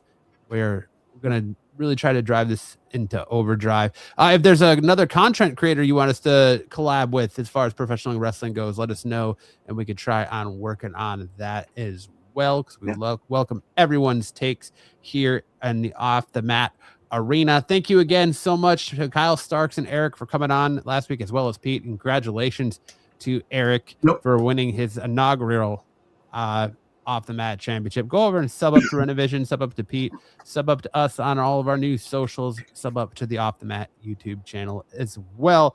And if you want more from Sticks, well, you can catch him over on his Stick Boy 73 channel on YouTube where he's going through some Doctor Who stuff. Or you can catch him on Renovision every Friday night as part of the Qualified.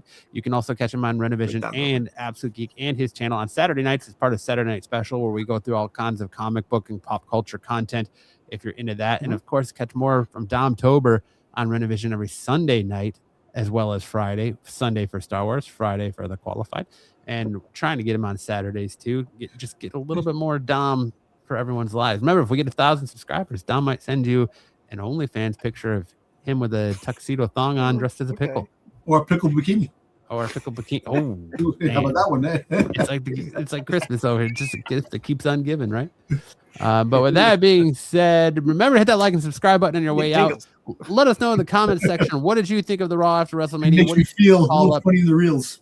What are you so excited for moving forward as the winds of change are upon us as far as WWE goes since WrestleMania is over?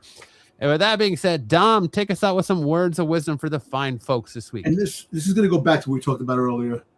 Listen, let the wrestlers who are doing their thing out to dinner, airport, hotel, give them breathing space. When they say no, respect. No means no. Exactly. Don't be that guy or that girl that does something stupid and then you wind up on TV for being blacklisted from all wrestling events and things like that, and having issues with the wrestlers. Just be a kind guy, a guy and a girl. If they say no, go, I thank you very much. Enjoy your evening, this and that. Because one day you'll probably run into them again, and they'll kind of remember maybe and say, who knows? They'll tell you, listen, oh yeah, you were that person, and I appreciate that. Because you never know who's watching. So that being said, just let them be, let them do their thing. Sure. Oh, there's some great words of wisdom there, Dom. Just absolutely fantastic. Couldn't said it better myself. And on that note, you guys have a great weekend. Enjoy your if you're gonna watch SmackDown tomorrow night, let us know what happened, or let us know how you enjoy SmackDown tomorrow night. All that great stuff.